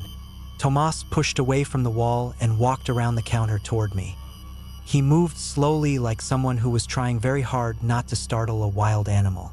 When he was close enough to speak quietly, he said, "It means the land got what it needed and the water kept flowing. That's all any of us need to know. That doesn't make sense. It doesn't have to make sense. It just has to work. And the pending entry? With your name." He closed his eyes for a moment. When he opened them again, he looked older. "Your grandmother was supposed to oversee that, but she died before it was completed. So now it's pending, and someone needs to complete it." Complete what? What was supposed to happen? "Ask the ledger," he said. "The record keeper reads the record. That's how it's always been." He walked back behind the counter and sat down at his computer and started typing, and I understood that, like Consuelo, he was done talking. I drove back to the homestead with my hands shaking on the steering wheel. The sun was going down behind the Chinatis, and the sky was doing that thing it does in the desert where it turns 16 different colors at once. Purple and orange and pink, and this weird green at the horizon that I had never seen anywhere else. The road unreeled in front of me, empty and straight, and I had the strangest feeling that I was driving not toward the house but away from myself. My phone buzzed. Text from Darlene. Checking in, "How are you?" I pulled over to respond because I couldn't type and drive on these roads. My hands were still unsteady. "Weird day," I wrote. "Found out some stuff about my grandmother's papers. Weird how. Can't explain over text. Can I call you later?" "Sure. You okay?" "I don't know." The 3 dots appeared indicating she was typing. Then they disappeared. Then they appeared again. "Marta, if something feels wrong, trust that feeling. You have good instincts." "I know. Call me tonight, okay?" "I will." I put the phone down and sat there watching the colors drain out of the sky. The green at the horizon deepened and then faded, and then the stars started coming out, and I realized I had been sitting there for almost an hour. The temperature had dropped significantly. The engine was off and the windows were down, and I was cold. I turned the car back on and drove the rest of the way to the homestead in the dark. The ledger was where I had left it, on the floor beside my grandmother's bed. I picked it up and carried it to the kitchen table and sat down under the overhead light and started reading from the beginning. The first entries were formal, declarations of intent, boundaries of the agreement, references to the old ways and the compact with the land and the water that remembers. It sounded like the kind of thing frontier settlers might write when they were trying to make sense of a harsh environment. Folklore dressed up as law. But as I read further, the entries became more specific. March 1897. Maria Cuevas has fulfilled her family's obligation for this cycle. The shaft on the eastern ridge has been properly marked. The water table has responded favorably. Satisfied. October 1903. A dispute arose between the Maldonado and Reyes families regarding the sequence of obligations. Refer to section 4.2 of the original compact. The land does not negotiate. The sequence stands. The Maldonado obligation was fulfilled on the night of October 7th. Satisfied. December 1923. The Ochoa family has contributed as required. Note that the coordinates have shifted slightly from previous cycles. The land moves. Update the maps accordingly. Satisfied. I read for hours. The entries span decades. The handwriting changed every 20 or 30 years as one record keeper died and another took over. The language evolved from the formal declarations of the 1890s to something more casual by the mid-20th century. But the structure remained the same. Names, coordinates, satisfied, and then I found an entry that made everything click into place in the worst possible way. June 1967. The Delgado family's obligation falls to me as the current record keeper. I note here for future generations that the keeper's role is not exempt from contribution. We serve the record, but we are also bound by it. The coordinates for my own contribution are listed below. The land asked for it. The ground asked for it. That phrase, I had seen it before. In the scattered pages I found during my first night in the homestead. Written in different handwriting across different decades. Always the same words.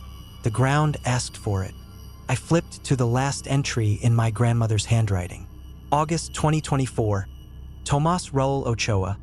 Coordinates 29.7284 minus 104.3891.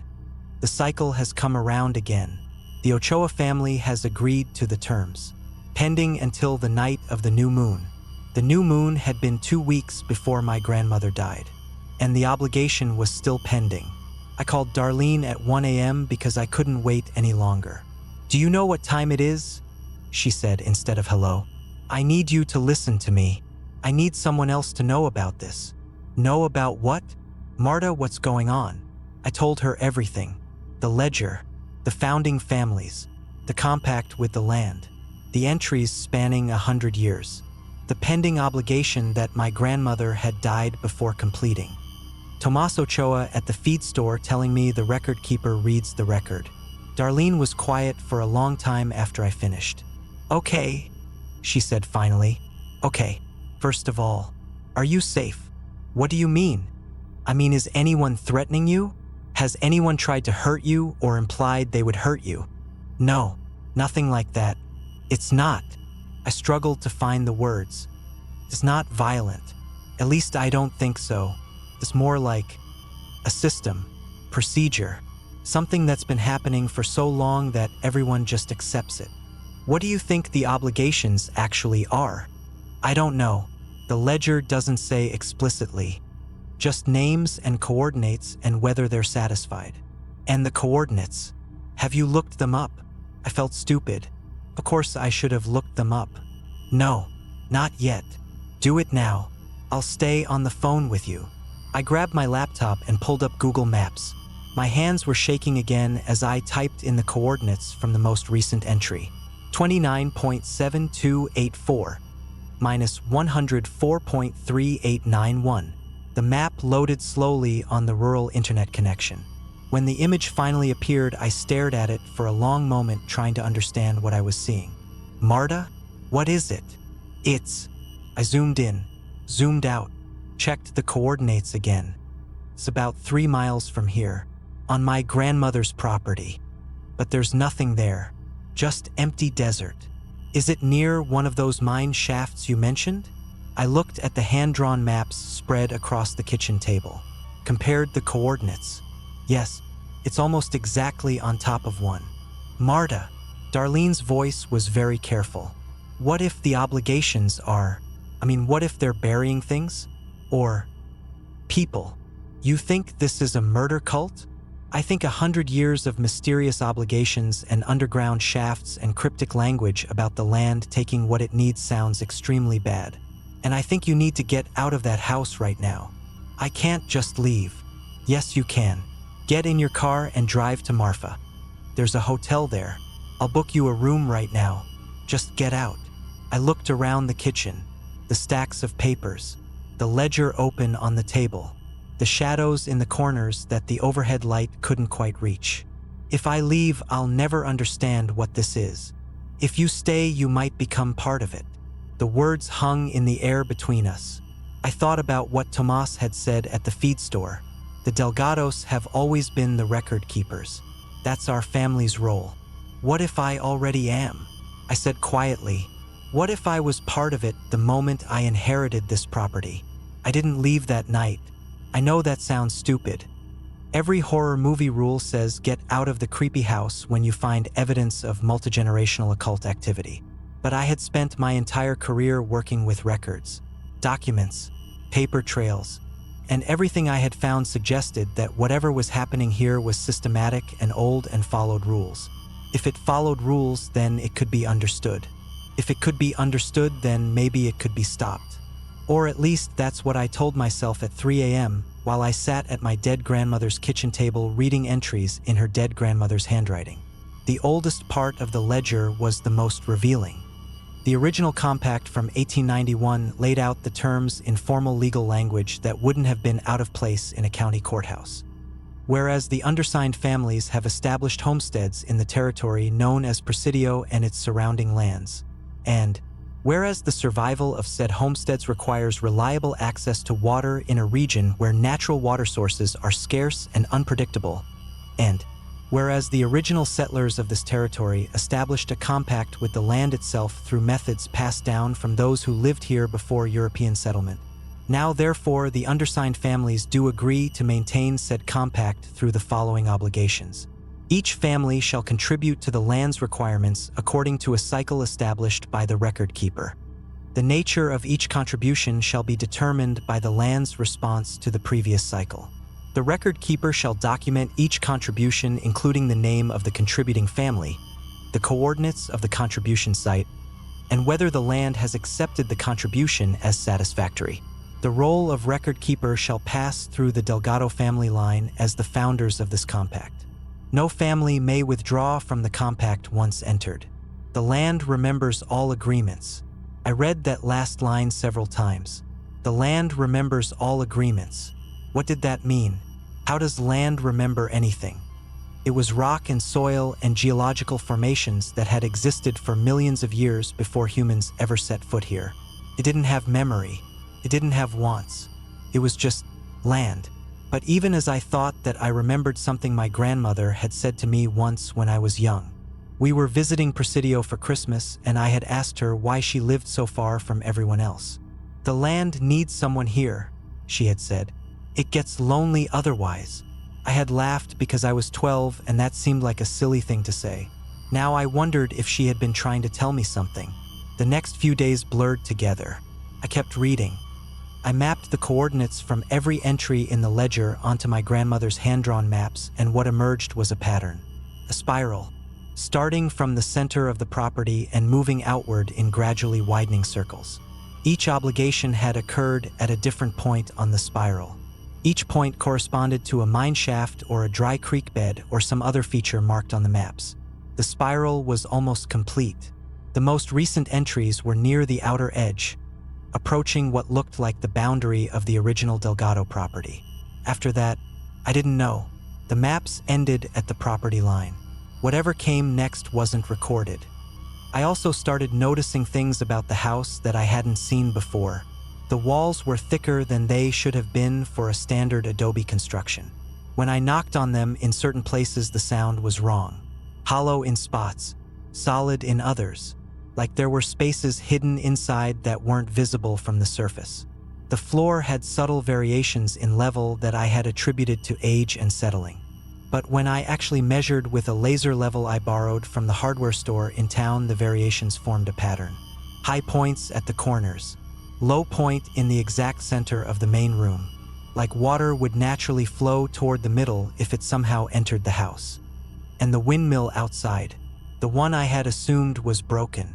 One morning I walked out and found it turning slowly in a wind I couldn't feel. The blades creaked and groaned and rotated maybe once every 30 seconds, and when I put my hand on the metal support pole, it was vibrating.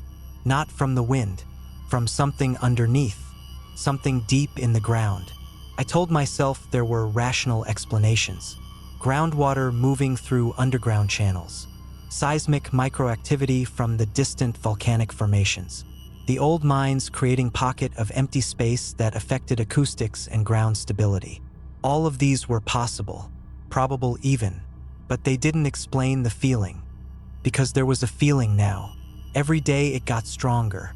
A sense that the house was watching me, that the land around it was paying attention in some way that I couldn't define.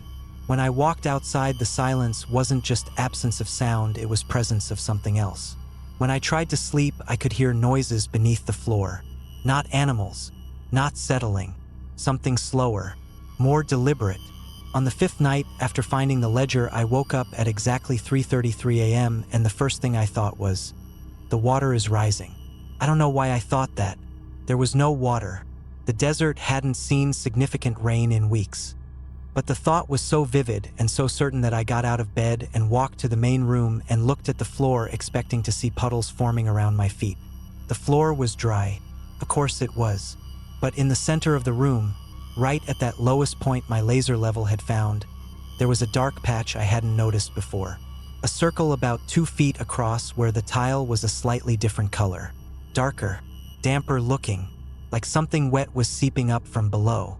I knelt down and touched it. Dry. The surface was completely dry, but my fingertips came away red.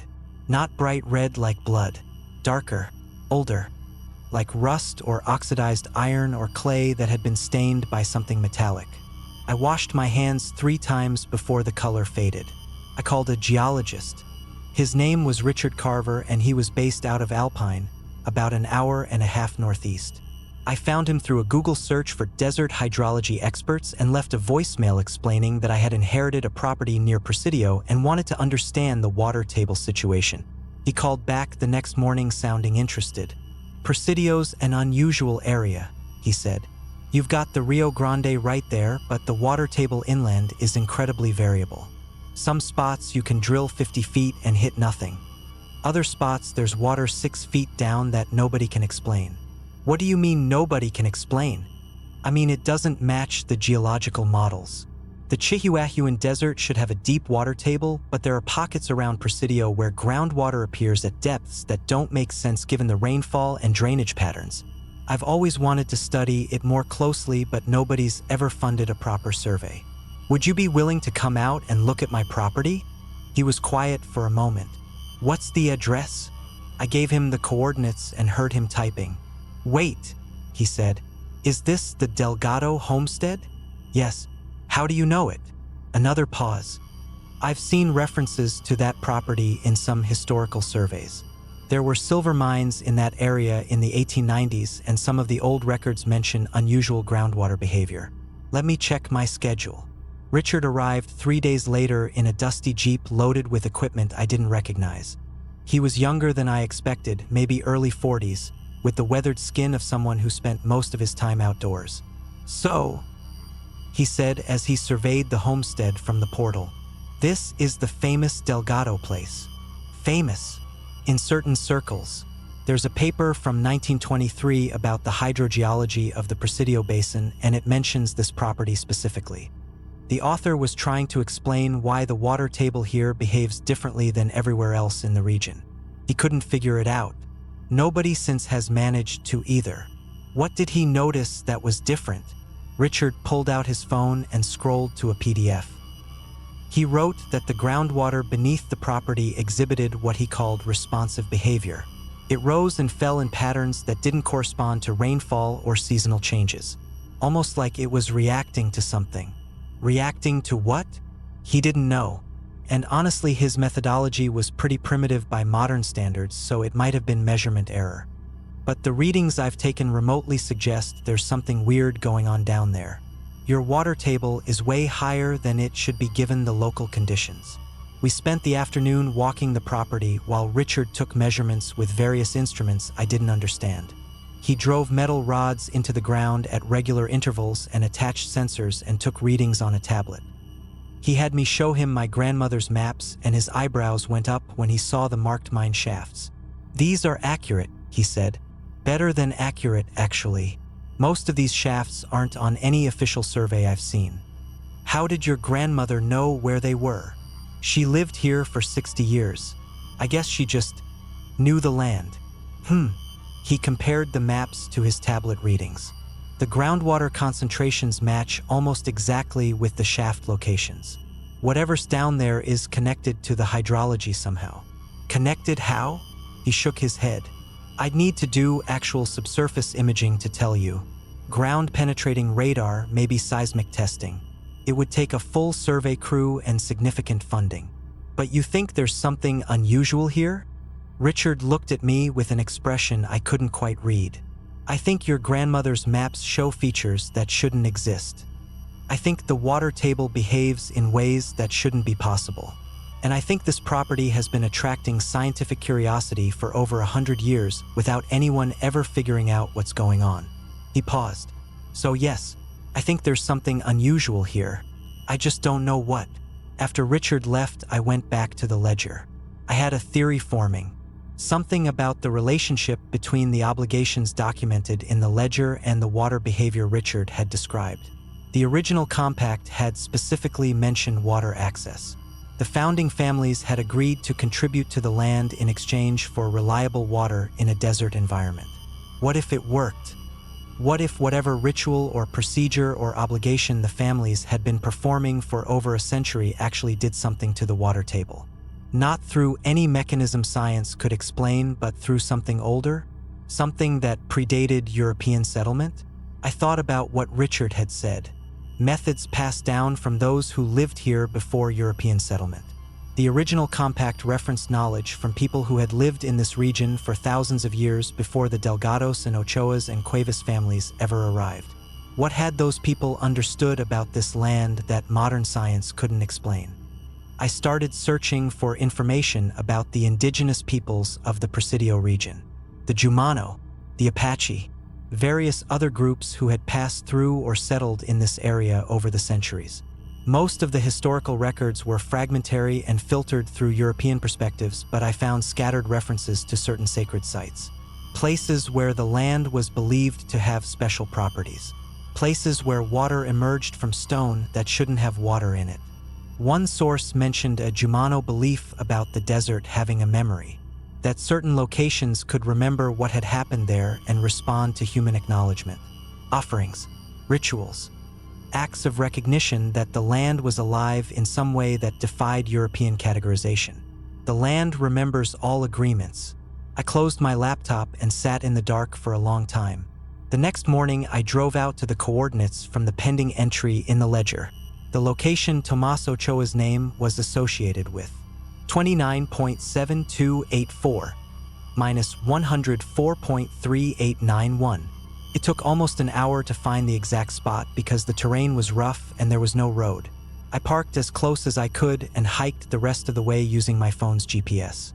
The desert morning was still cool enough to be comfortable, but I could feel the heat building in the air. By noon, this would be dangerous country to be walking in. The coordinates led to a dry wash between two low ridges. At first glance, there was nothing notable about the location. Just sand and scrub and a few withered mesquite trees. But as I got closer, I noticed that the ground was disturbed. Not obviously, not like someone had been digging. More like the surface had settled differently here. Sunk slightly in a rough circle maybe 20 feet across. I walked around the edge of the depression looking for any other signs of human activity. There was nothing. No markers. No trash. No footprints except my own. But in the center of the depression there was a stone. Not a boulder or a naturally occurring rock formation. A stone. Flat and roughly rectangular, about the size of a large book. It sat on the surface of the ground like someone had placed it there deliberately. I walked toward it slowly. The stone was old. I could tell that immediately. The edges were worn smooth and the surface was covered in a patina that suggested decades or centuries of exposure. But there was something carved into it. I had to kneel down and brush away the dust to see it clearly. A name, a date, and a single word. Delgado, 1967. Satisfied, I stayed kneeling there for a long time. The sun climbed higher and the heat intensified and sweat started dripping down my face, but I didn't move. I just stared at that stone and tried to understand what I was looking at. My grandmother's entry from 1967 had mentioned her own obligation. The keeper's role is not exempt from contribution. She had provided coordinates and written the ground asked for it. This was the spot. This was where she had completed her family's obligation almost 60 years ago. But what had she done here? What had she contributed to the land that resulted in this stone and this single word satisfied? I looked around the depression again with new eyes. The sunken ground, the disturbed surface, the feeling of wrongness that I hadn't consciously acknowledged until now. Something was buried here. I drove back to the homestead in a daze. By the time I arrived, it was early afternoon and the heat was oppressive. I went straight to the kitchen and drank 2 glasses of water and then sat down at the table and just breathed for a while. My shirt was soaked with sweat. My hands were still shaking. My phone buzzed. Text from Darlene. Haven't heard from you in 2 days. Still alive? I found something. Good something or bad something? I don't know. Maybe both. I stared at those 3 dots while she typed her response. Marta, seriously, what's going on out there? I wanted to tell her. I wanted to describe the depression in the ground and the stone with my family name on it and the horrible certainty growing in my chest about what all of this meant. But I didn't know how to put it into words. Or maybe I did know and I just didn't want to say it out loud. I'll call you tonight, I wrote finally. I promise. Okay, but if you don't call him, driving out there myself. I put the phone down and looked at the ledger still sitting open on the table. The pending entry, Tomas Raul Ochoa. Coordinates that were probably a depression just like the one I had found. A stone waiting to be placed. A word waiting to be written. What was supposed to happen on the night of the new moon? And what was I supposed to do about it now? That evening I walked out to the windmill. It was turning again. Slow, deliberate rotations that creaked and groaned in the still air. There was no wind, not even a breeze. But the blades moved anyway, and when I put my hand on the support pole, I felt that same vibration from below. I thought about Richard's readings. The groundwater that shouldn't be there. The responsive behavior documented over 100 years ago. The mine shafts that connected to the hydrology in ways nobody could explain. What if the water was the point? What if the whole thing, the compact, the obligations, the cycle of contributions and satisfied entries, was about maintaining access to something underground? Not through wells or pipes or any technology humans had developed, but through some older relationship. Some agreement between the people who lived here and the land itself. The windmill creaked and turned. I remembered my grandmother's dream about the founding. The 6 families standing in a circle while the water rose from the dry creek bed. What if that hadn't been a dream at all? What if it was a memory passed down through generations? A record of something that actually happened before the written ledger existed? The Jumano beliefs I had read about came back to me. The desert having a memory. Locations that could respond to human acknowledgement. Offerings. Rituals. What had the founding families offered? And why did the ledger track names and coordinates and whether each offering was satisfied? I went back inside and started measuring the house. I don't know why exactly. I just needed to do something physical. Something that would give me data. My laser level was still sitting on the counter from before, and I used it to take readings throughout the main room and then the bedrooms and then the bathroom. The results confirmed what I had suspected. The floor sloped toward the center of the main room. The walls were inconsistent thicknesses, and there was one spot in my grandmother's bedroom where the wall sounded hollow and the floor was slightly higher than everywhere else. I found a hammer in the utility closet. The first hit against the wall was tentative, just testing. The plaster cracked but didn't give way. The second hit was harder and a chunk fell away, revealing old lath beneath. The third hit broke through entirely and I stared into darkness. There was a space behind the wall. Not a large one, maybe 3 feet wide and 4 feet deep. But it was definitely a space, deliberately created, hidden behind layers of adobe and plaster and paint. I used my phone flashlight to peer inside. Documents, more ledgers, more maps, more papers yellowed with age and tied with rotting string. An entire archive hidden inside the walls of the house. I spent the next 4 hours pulling everything out and spreading it across the bedroom floor. The hidden archive went back further than the main ledger. Much further. The oldest documents were written in Spanish. Formal script from what looked like the colonial period. I couldn't read them fluently, but I recognized enough words to understand the general content. Land grants, property transfers, references to indigenous knowledge and agreements with Los Antiguos, the ancient ones. One document stood out. It was a letter dated 1847, addressed to someone named Padre Francisco and signed by a name I didn't recognize. I struggled through the text with help from Google Translate. Reverend Father, I write to inform you of the agreement I have entered with the families established in the territory surrounding the old silver claims. As you know, the water situation in this region has long been desperate. The springs that once provided for the mission have dried. The river is unreliable. Without water, there can be no settlement. The indigenous people who lived here before spoke of a relationship with the land that could provide. They understood something we do not. I have attempted to learn their methods from the few who remain. What they describe is not consistent with our faith, but it appears to produce results. The agreement requires acknowledgement. That is the word they use. The land must be acknowledged. When it is acknowledged properly, it responds. The method of acknowledgement is complex, and I will not put all details in writing. But I can tell you that since implementing the procedures described to me, the groundwater beneath our settlement has risen to accessible levels. The crops survive. The livestock drink. We persist. I know this troubles your theological sensibilities as it troubled mine at first. But I ask you to consider, if God created this land, did he not also create its properties? If the land responds to certain actions, is that not evidence of divine design we simply do not understand? I will continue to document the procedures and their results. Should something happen to me, the record will pass to my nephew who has agreed to maintain it. Yours in faith. Signature illegible. I set the letter down carefully. The relationship between the founding families and the land predated them by at least 40 years. Someone in the 1840s had learned methods from indigenous people for obtaining water. Those methods required acknowledgement. When acknowledged properly, the land responded. But what did acknowledgement mean? What exactly was being given in exchange for water? I kept searching through the hidden documents. The answer, when I found it, made me wish I hadn't looked. There was a small journal tucked behind a pile of larger papers. Hand-stitched binding. Pages so brittle I was afraid to turn them. The handwriting was cramped and faded but legible if I squinted.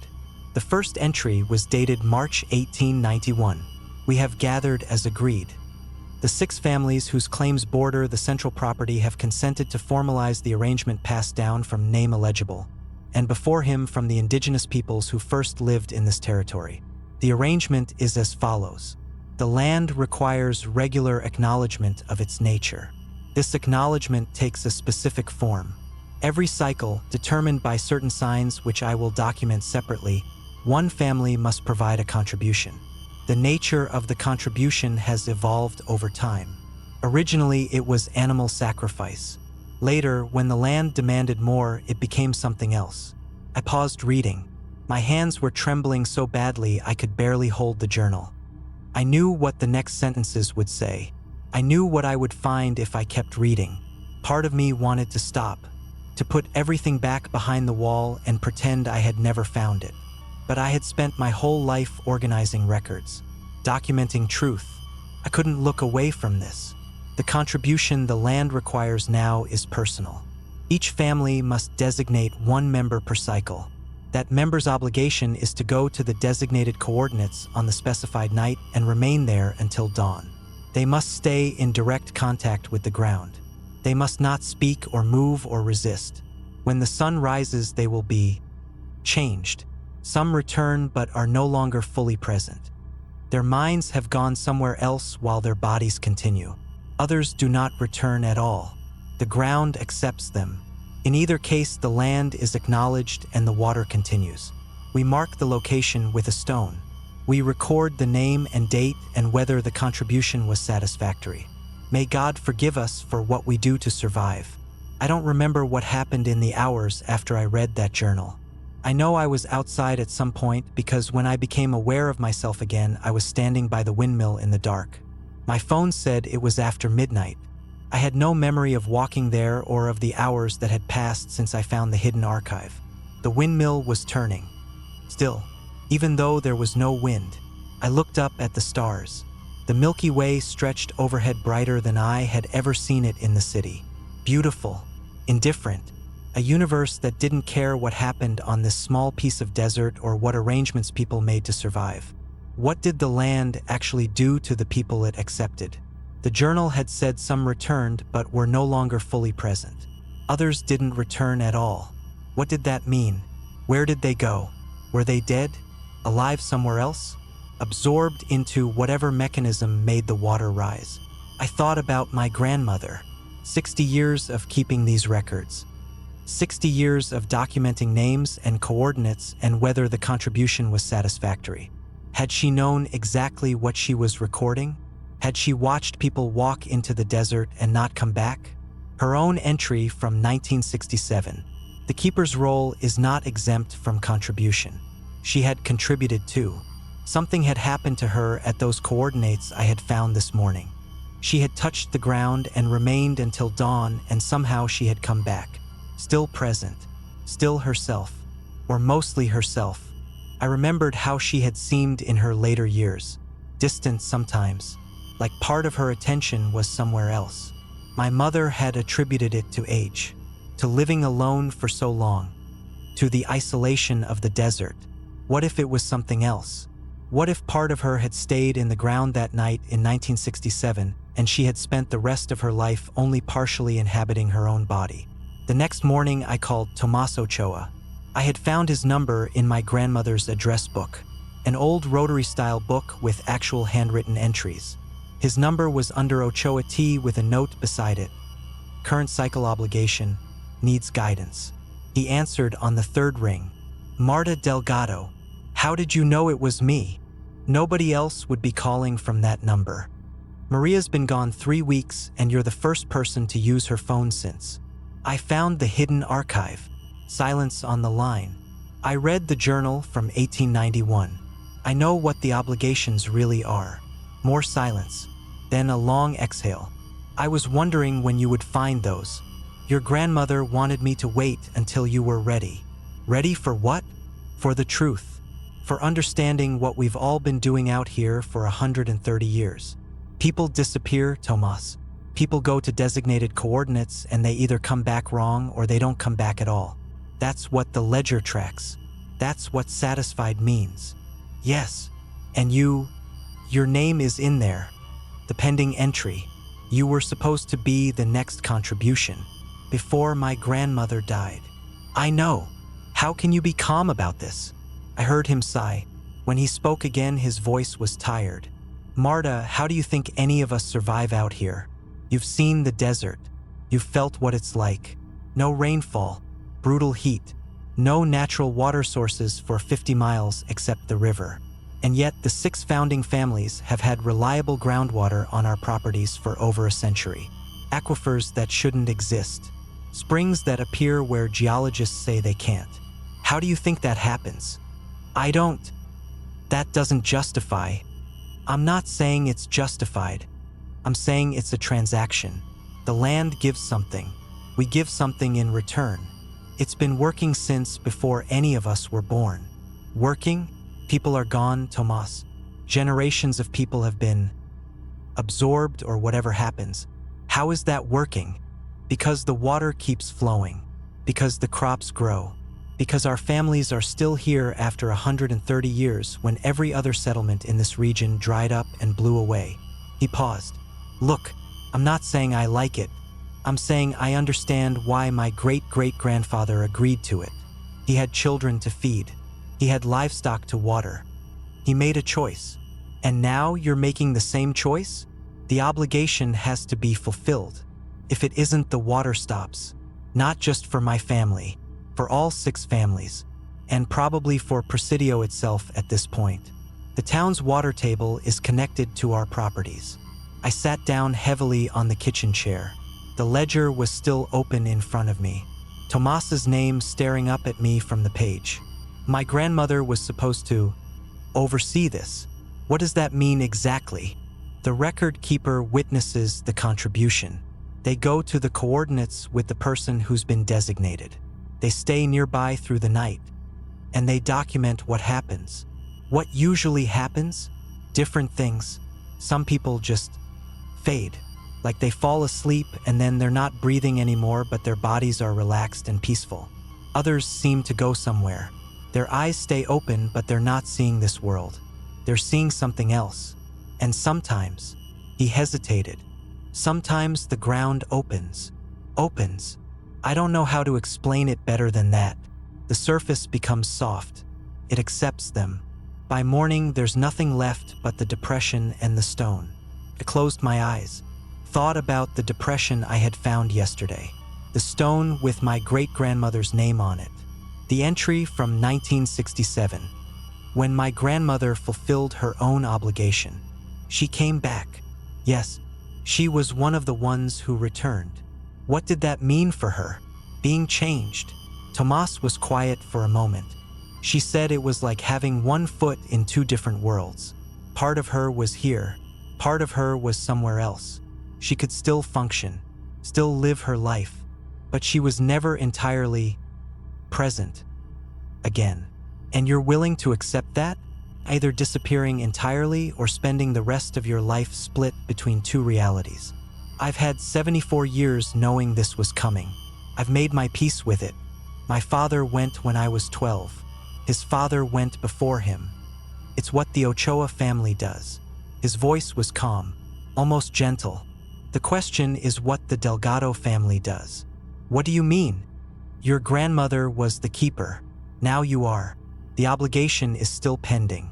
And if it isn't fulfilled by the next cycle, the compact breaks. All of it. Everything the founding families have sustained for 130 years. When is the next cycle? 3 days. I spent the next 3 days in a kind of suspended disbelief. Part of me wanted to run, to get in my car and drive back to San Antonio and pretend I had never found any of this. Let the compact break. Let whatever happened happen. It wasn't my responsibility. I hadn't agreed to any of this. But another part of me kept coming back to the practical reality. The water, the aquifer that shouldn't exist but did. The thousands of people in Presidio who depended on a water table that was connected, somehow, to the compact maintained by 6 families on the outskirts of town. If I walked away, people would suffer. Maybe not immediately, but eventually, the water would stop. The desert would reclaim everything. And there was something else too. Something I didn't want to admit even to myself. Curiosity. I had spent my entire career working with records of things that happened to other people. Car accidents, property disputes, crimes. I documented the aftermath, but I never experienced the events.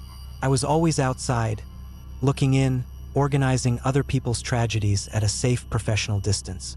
Now I was inside something, part of a story that had been unfolding for over a century.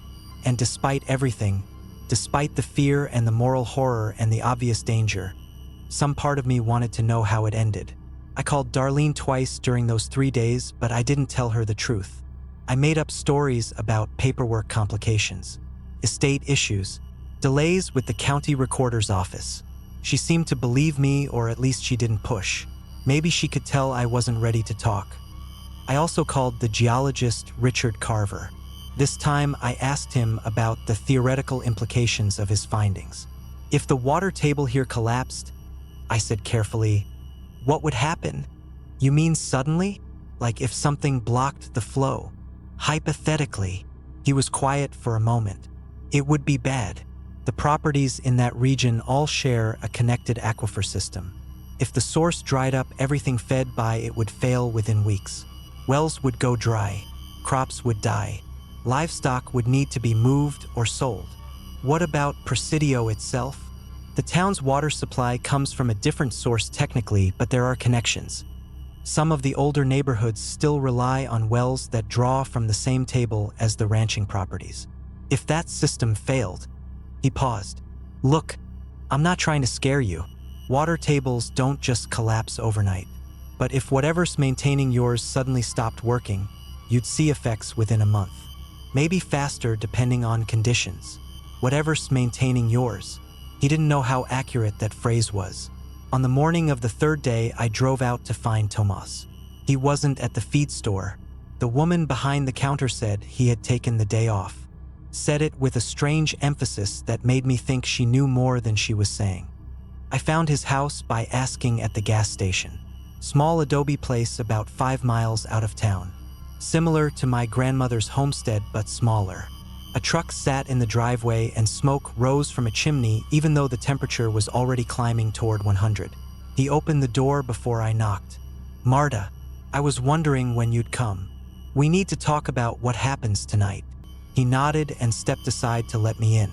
The interior of his house was spare. Simple furniture. A few photographs on the walls. The smell of coffee and something else. Sage maybe, burning somewhere out of sight. "Have you decided?" he asked. "I don't know what I've decided. I don't even know what my options are. There are only 2 options." He sat down across from me at his kitchen table. "Either you fulfill your role as record keeper and witness my contribution, or you don't and the compact breaks. What if I refuse? What actually happens? The land stops providing. The water table drops. Within a few weeks, the aquifers that have sustained this region for 130 years will drain away. Everything built on top of them will fail. And if I witness, if I do what my grandmother was supposed to do, you might disappear. You might die. I might. Or I might come back changed like your grandmother did. Either way, the compact continues." He looked at me with those calm, dark eyes. "I've been preparing for this my whole life, Marta. I'm not afraid." "How can you not be afraid?" He smiled slightly. "My father went into the ground when I was 12 years old. I watched it happen. My mother took me to the coordinates and we stayed through the night together. She was the witness for the Ochoa family back then. I watched him lie down on the earth and close his eyes. I watched the ground accept him. By morning, there was nothing left but the depression and the calm. He wasn't in pain. He wasn't struggling. He just merged, became part of whatever's been down there since before people named it. That doesn't sound terrifying to you? It sounds like going home, like becoming part of something larger than yourself, like finishing a journey that started a long time ago." He reached across the table and put his hand on mine. His skin was warm and dry, papery with age. "I know this is a lot to accept in a few days. Your grandmother had decades to prepare you for this and she ran out of time. But the work has to continue. Someone has to keep the record. Why the Delgados? Why us? Because your family founded the compact. The letter from 1847? That was written by your ancestor. He was the one who learned the old ways from the Jumano elders. He was the one who brought the 6 families together. The record keeping has always been your family's responsibility. But I never agreed to any of this. No, you inherited it." He squeezed my hand gently. "Inheritance isn't the same as agreement, but it's the same as obligation. At least it is out here." That afternoon, I went back to the homestead and read through the hidden archive one more time. I wasn't looking for anything specific. Maybe I was looking for a way out. Some loophole in the original compact that would release me from the obligation I had apparently inherited. Or some indication that the whole thing was a hoax, an elaborate multi-generational performance with no real supernatural basis. I didn't find either. What I found instead were the personal testimonies. Pages and pages of them, written by record keepers over the decades. My grandmother's predecessors describing what they had witnessed, what they had felt, what the land had shown them. One passage, written in 1934, stood out. "Tonight, I witnessed the Maldonado contribution. The young man whose name is now recorded as satisfied went to the coordinates at sunset as required. He lay down on the earth as instructed. He did not speak or move. Around midnight, I began to feel something beneath my feet. Not vibration exactly, more like awareness, as if the ground knew I was there and was acknowledging my presence. When dawn came, the young man was gone, but not in the way I expected. There was no violence, no disturbance. The earth had simply accepted him, like water accepting a stone dropped into its depths, smoothly, completely, without resistance. I do not know where he went. The land does not explain itself, but I believe he is not destroyed. I believe he has become part of something we cannot understand. Something that has been here longer than humans and will be here long after we are gone. May whoever reads this find comfort in that belief. It is all I have to offer. Another passage, written by my grandmother in 1982. The Trujillo contribution was completed last night. The old woman went peacefully. I felt her passage through the earth like a ripple in water. Afterward, I walked back to the homestead and found the groundwater level in our well had risen 3 inches. Correlation is not causation, as the scientists say.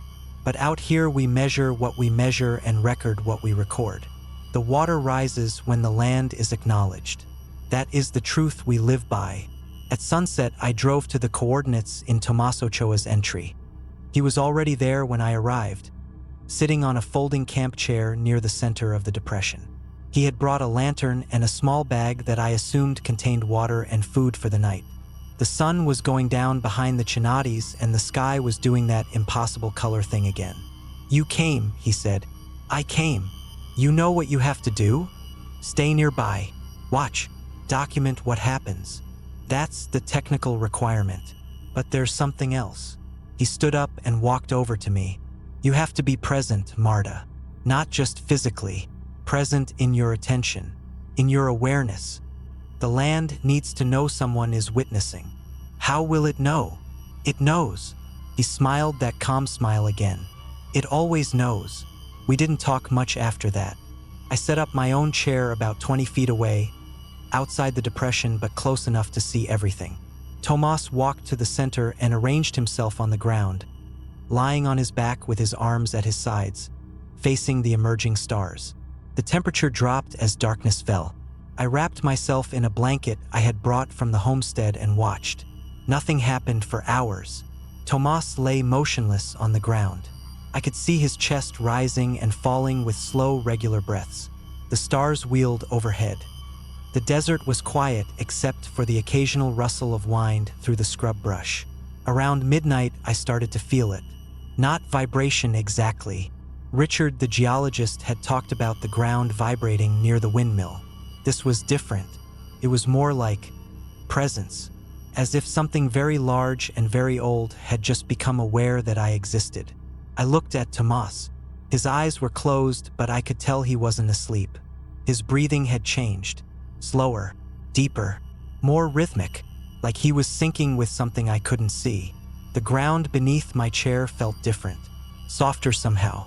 I looked down, and in the dim light from the lantern I thought I could see the surface moving. Breathing almost, rising and falling in the same slow rhythm as Tomas's chest. I should have been terrified. Part of me was, but a larger part was simply fascinated. This was real. Whatever the founding families had been doing for over a century actually worked. The land actually responded. There was something down there, something ancient and aware, and it was paying attention to us right now. Around 3 a.m., Tomas started speaking. Not words exactly, or if they were words, I didn't recognize the language. A low, continuous murmur that seemed to come from somewhere deeper than his throat. His eyes were still closed, but there was movement beneath his eyelids, as if he was dreaming intensely, seeing something I couldn't see. The ground was definitely moving now. The depression had deepened. Tomas was lower than he had been when he lay down. The earth was accepting him, taking him in slowly, gently, like water receiving a swimmer who chooses to stop struggling. I stood up. I don't know why. Maybe to get a better look. Maybe to stop what was happening. But I couldn't move toward him. Something held me in place. Not physical restraint, just understanding. This was how it was supposed to go. This was what he had prepared for his whole life. By 4 a.m., only his face was visible above the surface. His murmuring had stopped. His breathing had slowed to almost nothing. His expression was peaceful, content, like someone drifting off to sleep after a long journey. And then the sun started to rise. The light came slowly, gray first, then pink, then gold spilling over the ridge of the Chinades. I watched it creep across the desert floor toward the depression where Tomas lay, where Tomas had been. By the time full dawn arrived, there was nothing left. No body, no disturbance, Just the depression slightly deeper than before and a smooth patch of earth where he had been. The ground had accepted him completely. He was gone. I stood there for a long time. The sun climbed higher. The temperature started rising. Eventually, I walked to the center of the depression and looked down at the place where Tomás Ochoa had ceased to exist. The earth felt solid beneath my feet. Ordinary, as if nothing unusual had happened. But something unusual had happened.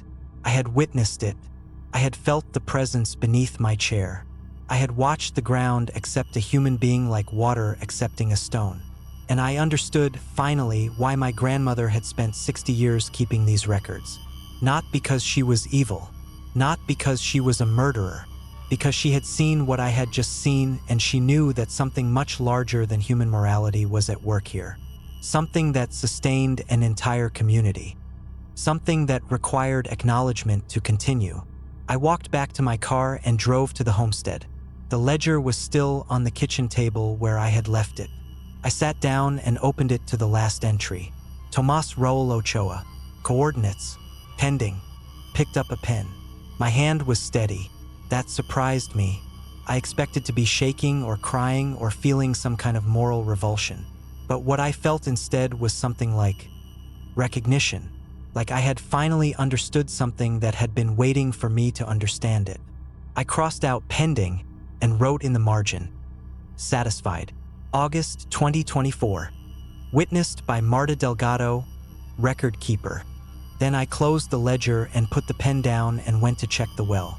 The water level had risen 4 inches. I measured it 3 times to be sure. 4 inches of new groundwater in a region that hadn't seen significant rainfall in months. 4 inches that shouldn't exist according to any geological model. 4 inches that appeared the morning after the land received its acknowledgement. I stood by the well for a long time thinking about what I had just become part of. Somewhere beneath my feet Tomás Ochoa was somewhere. Not dead exactly, not alive either. Part of whatever ancient system maintained the water in this desert. Merged with something that had been here since before humans named it. And I had witnessed it. I had made it official. I had become the record keeper.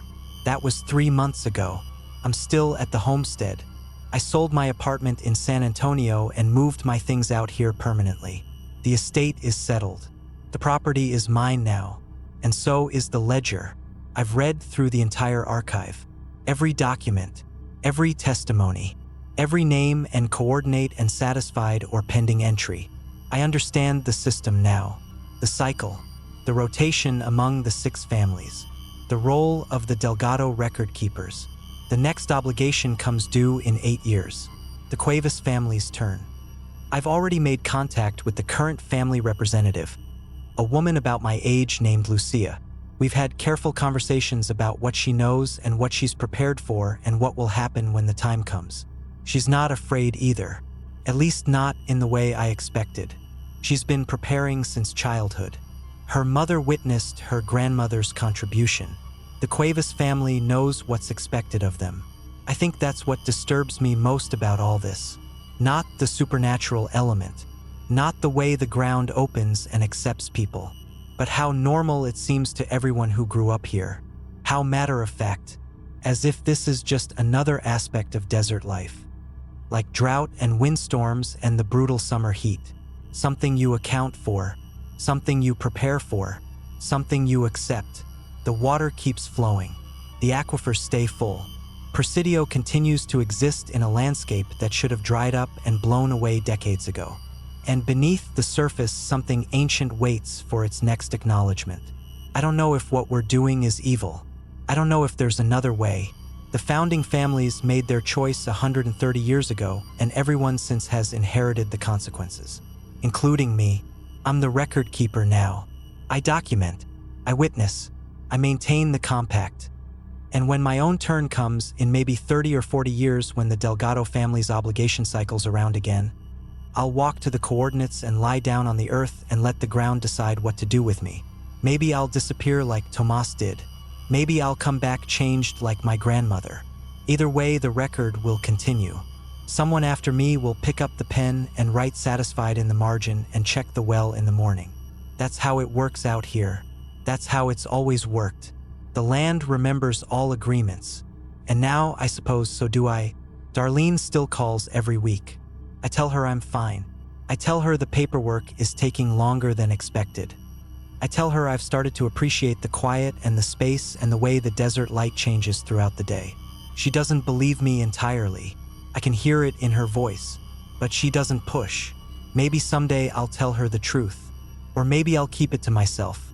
The founding families have managed to maintain secrecy for over a century. There's a reason for that. The outside world wouldn't understand. They'd send investigators and journalists and scientists, and eventually somebody would try to stop what we're doing. And then the water would fail. And then everyone in this region would have to leave or die. I don't want that. Nobody wants that. So we keep the secret and maintain the compact and acknowledge the land when it asks to be acknowledged. Simple, really. The hardest things usually are. I should wrap this up. I've been writing for hours and my hands are cramping and the sun is going down again. The windmill is turning even though there's no wind. The well is full. Everything is as it should be. Tomorrow I'll start organizing the archive properly, creating a system that my successor will be able to understand, making sure the records survive for another 130 years or however long the land keeps requiring acknowledgement. That's my job now. That's my family's role. I didn't choose it, but I accept it. What else can I do? The desert takes what it needs. We just try to give it willingly. One more thing. Remember how I mentioned waking up that first week with my mouth tasting like copper? And finding that dark patch on the floor that was dry but left red on my fingertips? I found out what that was. The original compact from 1891 mentions that the record keeper's house must be built on a specific type of ground. Sacred ground, they call it, though that's probably a European interpretation of whatever the Jumano elders originally described. The adobe walls of this homestead contain material from the same source as the water. The floor is mixed with earth from the deepest part of the original aquifer. When the land is acknowledged, the whole house responds. Just a little. The walls breathe, the floor shifts, and sometimes, if you're sleeping here during a cycle night, you wake up with traces of what's below on your skin. I've gotten used to it. You get used to everything eventually. The land remembers. The house remembers. And now I remember too. That's how it works. That's how we survive. I moved to Terlingua because I thought I was done. Not done with life or anything dramatic like that, but done with the podcast, done with true crime, done with sitting in my apartment in Austin scrolling through missing persons databases at 3 a.m. looking for a story that would finally hit. 2 seasons, maybe 6,000 total downloads between them, and a PayPal balance that made me laugh out loud when I checked it last month. $47. 2 years of work and I had $47 to show for it. My sister kept telling me to get a real job. She works in pharmaceutical sales in Houston and makes more in a quarter than I made all of last year. Every family dinner became this whole production where she'd ask about the podcast thing with air quotes, and my mom would change the subject to literally anything else. Last Thanksgiving she asked if I'd considered going back to school, and I don't know. Something in me snapped a little. So when the lease on my apartment came up in February, I didn't renew it. Packed everything I owned into my Honda CR-V and drove west until the cell service got spotty and the roads got worse, and I ended up in Terlingua, which is less of a town and more of a loose suggestion of human habitation scattered across the Chihuahua Desert. Population hovers somewhere around 50 depending on who you ask and whether the snowbirds are in. I found a place to rent through this guy named Marcus who runs a supply shop out of what used to be a gas station. The rental was technically a shipping container that someone had converted into a tiny home, solar panels on the roof, and a composting toilet out back, sitting on about 2 acres of scrubland with nothing around it but creosote bushes and the occasional roadrunner. Rent was $400 a month, which is what I was paying per week for my parking spot in Austin. The plan was to take a break, figure out what to do next, maybe write something, maybe not. I had about 8 months of savings if I lived cheap, and I fully intended to live cheap. That lasted about 3 weeks. I was at the Starlight Theater, which is this restaurant and bar that's basically the social hub of Terlingua, having a beer and trying not to make eye contact with anyone because I wasn't really in a talking mood. But the woman next to me at the bar started chatting anyway. Her name was Dolores. She was probably 70, and she'd lived in the area her whole life. "You're the podcast girl," she said, which caught me off guard because I hadn't told anyone what I did. I said. "I was the podcast girl. I think I'm retired. Marcus told me. He looked you up online." Of course he did. I just nodded and sipped my beer. "You do missing person stuff, right? True crime. Cold cases mostly. Why?" Dolores didn't answer right away.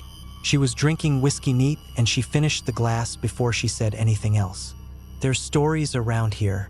Old ones. Probably nothing. I should have let it go. I should have said, 'Sounds interesting,' in that dismissive way that ends conversations, and gone back to my beer and my plan to do absolutely nothing for the next 8 months. But I didn't do that, because even though I was exhausted and broke and questioning every choice I'd ever made, some part of me still perked up when someone said, 'Probably nothing,' about an old story. That's the part that got me into this whole mess, and I guess it's the part that's keeping me in it." "What kind of stories?" I asked. And Dolores told me about the disappearances. There were 3 of them, all in the 90s, all within about 40 miles of each other in the Big Bend borderlands. The details were sparse because this was the kind of area where detailed records weren't exactly a priority. Brewster County is bigger than some New England states, and the sheriff's department has never had more than a handful of deputies. People went missing out here sometimes, and it wasn't always news. But these 3 were different, according to Dolores. The first was a man named Robert Kane, disappeared in March of 1994. He was a geology researcher from UT Austin doing fieldwork in the area, staying in an abandoned property about 15 miles outside of Study Butte. 34 years old, no family. His car was found at the property with his equipment still inside, but Robert was just gone. The assumption was that he'd wandered into the desert and gotten lost, which happens more than people realize out here. The Big Bend area kills a few hikers every year, heat exhaustion or falls, or just plain disorientation. His body was never found, but that's not unusual either. The desert takes things. The second was a woman named Maria Santos, disappeared in October of 1995. She was local, born and raised in the area, worked at a motel in Lajitas.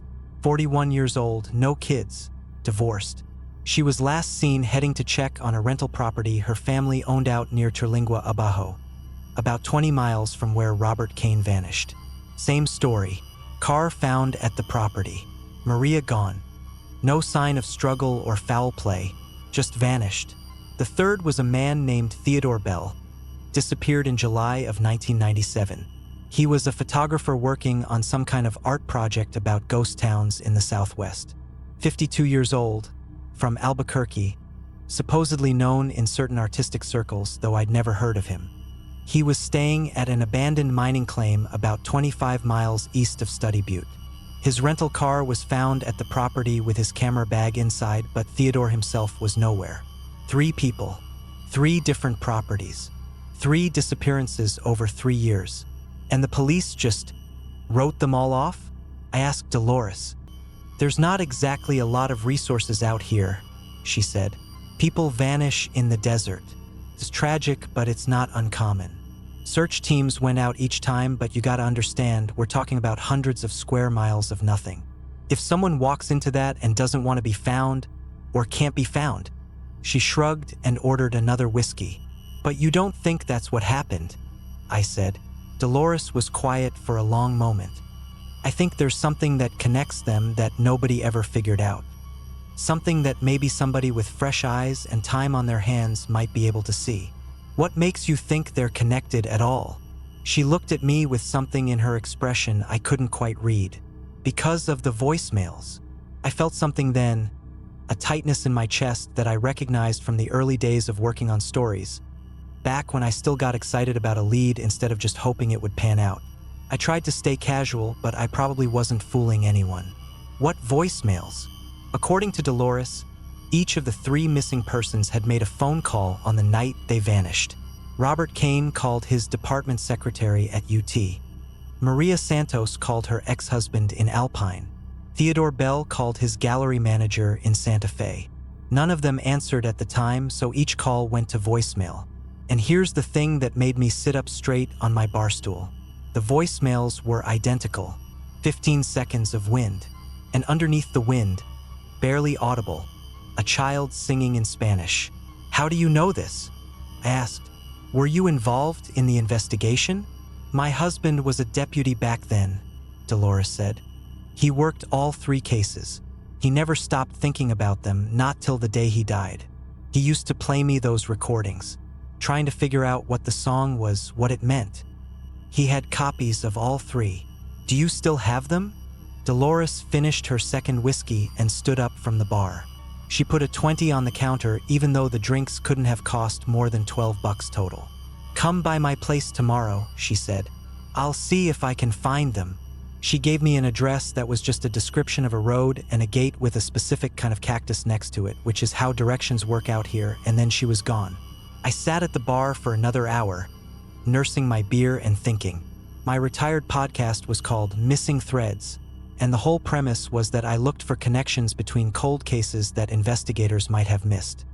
Usually I worked from public records and family interviews, pieced things together from hundreds of miles away. I'd never actually been this close to a story before, never been in the place where it happened while it was still, in some sense, happening. 3 people missing, 3 identical voicemails, 3 abandoned properties in the desert. I told myself I wasn't going to do anything about it. I told myself I was retired and this was someone else's mystery to solve, and I was here to take a break and figure out my life. I told myself a lot of things that night. By the next morning, I was already planning episodes. Dolores lived about 8 miles outside of Terlingua proper, down a dirt road that my Honda handled better than I expected. The gate she described was exactly where she said it would be, with a barrel cactus next to it that had to be at least 100 years old. I got out and opened the gate, drove through, closed it behind me like you're supposed to do out here, and followed the road another quarter mile to a low adobe house that looked like it had grown out of the landscape. She was sitting on the porch waiting for me with a cardboard box at her feet. You came, she said, like there'd been some doubt. You said you had the recordings. I said I'd look. She nudged the box with her foot. Found M. I sat down on the porch next to her and she handed me the box. Inside were cassette tapes, the old microcassette kind that answering machines used to use. 3 of them, each in a plastic case with a label written in faded handwriting. Kane voicemail, March 94. Santos voicemail, October 95. Bell voicemail, July 97. Your husband made copies? He was obsessed, Dolores said. I mean that in the clinical sense. These cases broke something in him. He couldn't let them go. Did he have any theories about what connected them? Lots. None that made sense. She paused. He thought it was the same person, someone killing them and staging it to look like they wandered off. But there was never any evidence of that. No DNA, no witnesses, nothing. Just gone. And the voicemails? He could never explain those. The phone records showed the calls came from the properties where each person was staying. But the voicemails? She trailed off. What about them? They're all the same. Exactly the same. Not similar. Identical. Same length, same wind, same song. That's not possible, right? 3 different people, 3 different phones, 3 different years. How do you get identical recordings? I didn't have an answer for that. I turned one of the cassettes over in my hands. Do you have something I can play these on? Dolores went inside and came back with an old Radio Shack microcassette recorder, the kind reporters used to use before digital recorders took over. It looked ancient, but when she popped in batteries, it powered on just fine. I haven't listened to these since Fernando died, she said. That was 6 years ago. I don't know if I want to hear them again. You don't have to stay. She looked at me for a long moment, then shook her head. No, I think I do. I put in the first tape. Kane voicemail, March 94. The recording started with a burst of static, then the sound of wind. Not gentle wind, not a breeze. This was the kind of wind that sounds like static itself, that deep thrumming roar that happens when air moves fast across an open space. It filled the speaker completely, blocking out everything else. And then, underneath it, I heard the singing. It was a child's voice, high and thin, barely audible under the wind. The song was in Spanish and I caught maybe every third word. Something about water, Something about waiting. The melody was simple, almost like a lullaby, but there was something wrong with it that I couldn't immediately identify. 15 seconds exactly, and then the recording ended. I sat there staring at the recorder. My hands were steady, but something in my chest wasn't. "Play the next one," Dolores said. I switched tapes. Santos voicemail October 95. The same thing. Exactly the same thing. The wind, the singing, the 15-second duration. If I hadn't known these were recorded 18 months apart by different people in different locations, I would have sworn it was the same recording. "And the third?" I asked, already knowing what I'd hear. Bell voicemail July 97. Wind, singing, 15 seconds. Identical. I played them all again, back to back, listening more carefully this time. The wind was exactly the same intensity, the same pitch, the same rhythm of gusts and lulls. The child's voice came in at exactly the same point in each recording, sang exactly the same fragment of melody, faded out at exactly the same moment. This wasn't possible. I'd worked on enough audio for my podcast to know that no two recordings are ever exactly the same. Background noise varies. Microphone placement matters. Even if you recorded the same singer in the same location twice, you'd get variations. Slight differences in timing, in pitch, in the ambient sound. These weren't similar. These were identical. "Your husband never figured out how?" I asked. "No. He had the recordings analyzed by some audio expert in El Paso. Guy said they were all original, no evidence of copying or dubbing. 3 separate recordings that were somehow exactly the same." I didn't know what to say to that. I sat on the porch with the box of tapes in my lap and stared out at the desert stretching away toward the mountains and tried to think of a rational explanation for what I'd just heard. "There's one more thing," Dolores said. She reached into the box and pulled out a folder I hadn't noticed. Inside were photocopies of police reports, interview transcripts, hand-drawn maps, and photographs. "Fernando made copies of everything," she said. "This is the whole case file for all 3 disappearances. At least, everything the department had." I flipped through the photos. Robert Kane's abandoned car. A dusty Jeep Cherokee parked in front of a crumbling stone structure. Maria Santos's pickup truck next to a wooden cabin with half its roof missing. Theodore Bell's rental sedan in front of what looked like an old mining shack. In each photo, there was a window visible, and on each windowsill, there was something sitting. "What are those?" I asked, pointing to the objects. Dolores leaned over to look. "Rocks. Stones of some kind. They were at each location." I looked closer. They were smooth, rounded stones, the kind you'd find in a riverbed. Gray and polished and completely out of place in the desert. "There's no river within 60 miles of any of these places," I said. "I know. So where did the stones come from?" Dolores shook her head. Fernando asked the same question. Never found an answer. I sat with the folder open in my lap, looking at the photographs, listening to the desert wind outside that sounded nothing like the wind on those tapes. 3 people. 3 abandoned properties, 3 identical voicemails, 3 smooth river stones in a desert with no rivers. This was a story. This was exactly the kind of story I'd been looking for 2 years. The kind of story that could actually break through the noise and get attention and maybe finally turn missing threads into something more than a hobby. And I was already here. I was already in the place where it happened. "Can I keep these?" I asked, indicating the tapes and the folder. "That's why I'm giving them to you," Dolores said. "Fernando couldn't solve it. The department couldn't solve it. Maybe fresh eyes. Did he ever talk to the families? The people who received the voicemails? There's interview transcripts in there, but they weren't much help. They just heard what you heard. Wind and singing." I started to close the folder, then stopped. A thought occurred to me. "The properties where they disappeared," I said. "Are they still standing?" "As far as I know, nobody's been out there in years. Most folks avoid those areas now, even if they don't know why exactly. Just a feeling, you know? That something's wrong. Do you know how to get to them?" Dolores looked at me for a long time. Her expression was hard to read, but I thought I saw something like worry in it. Or maybe fear. "There's maps in the folder," she said finally. Fernando drew them himself. But Casey, it was the first time she'd used my name. Yeah, my husband was a careful man. He'd been a deputy out here for 30 years. He knew this land better than anyone. And those cases, they changed him. Whatever he saw out there, whatever he figured out or didn't figure out, it took something from him. He was never the same after. What are you saying? I'm saying be careful. And I'm saying, she paused. I'm saying maybe some stories aren't meant to be told. Maybe some things are better left alone. I thought about my $47 PayPal balance. I thought about my sister's air quotes when she said, the podcast thing. I thought about 8 months of savings and a shipping container in the desert and no plan for what came next. I'll be careful, I said.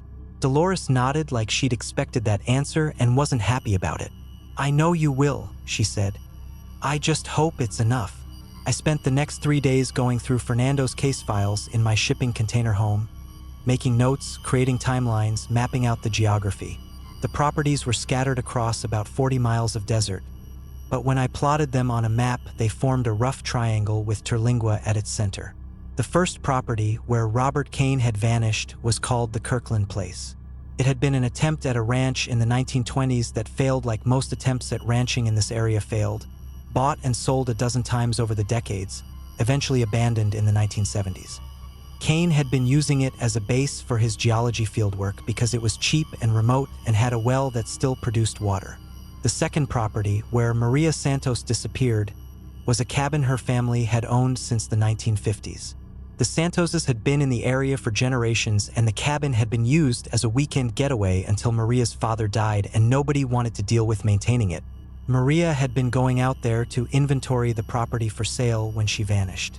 The third property, where Theodore Bell was last seen, was an old mining claim from the turn of the century. The mine itself had played out decades ago, but the claim still had a small shack on it that had been minimally maintained over the years. Bell had been photographing abandoned structures throughout the Southwest and had gotten permission from the current claim holder to access the site. 3 different properties with 3 different histories, connected only by the fact that 3 people had vanished from them and left identical voicemails behind. I also researched the child's song on the recordings.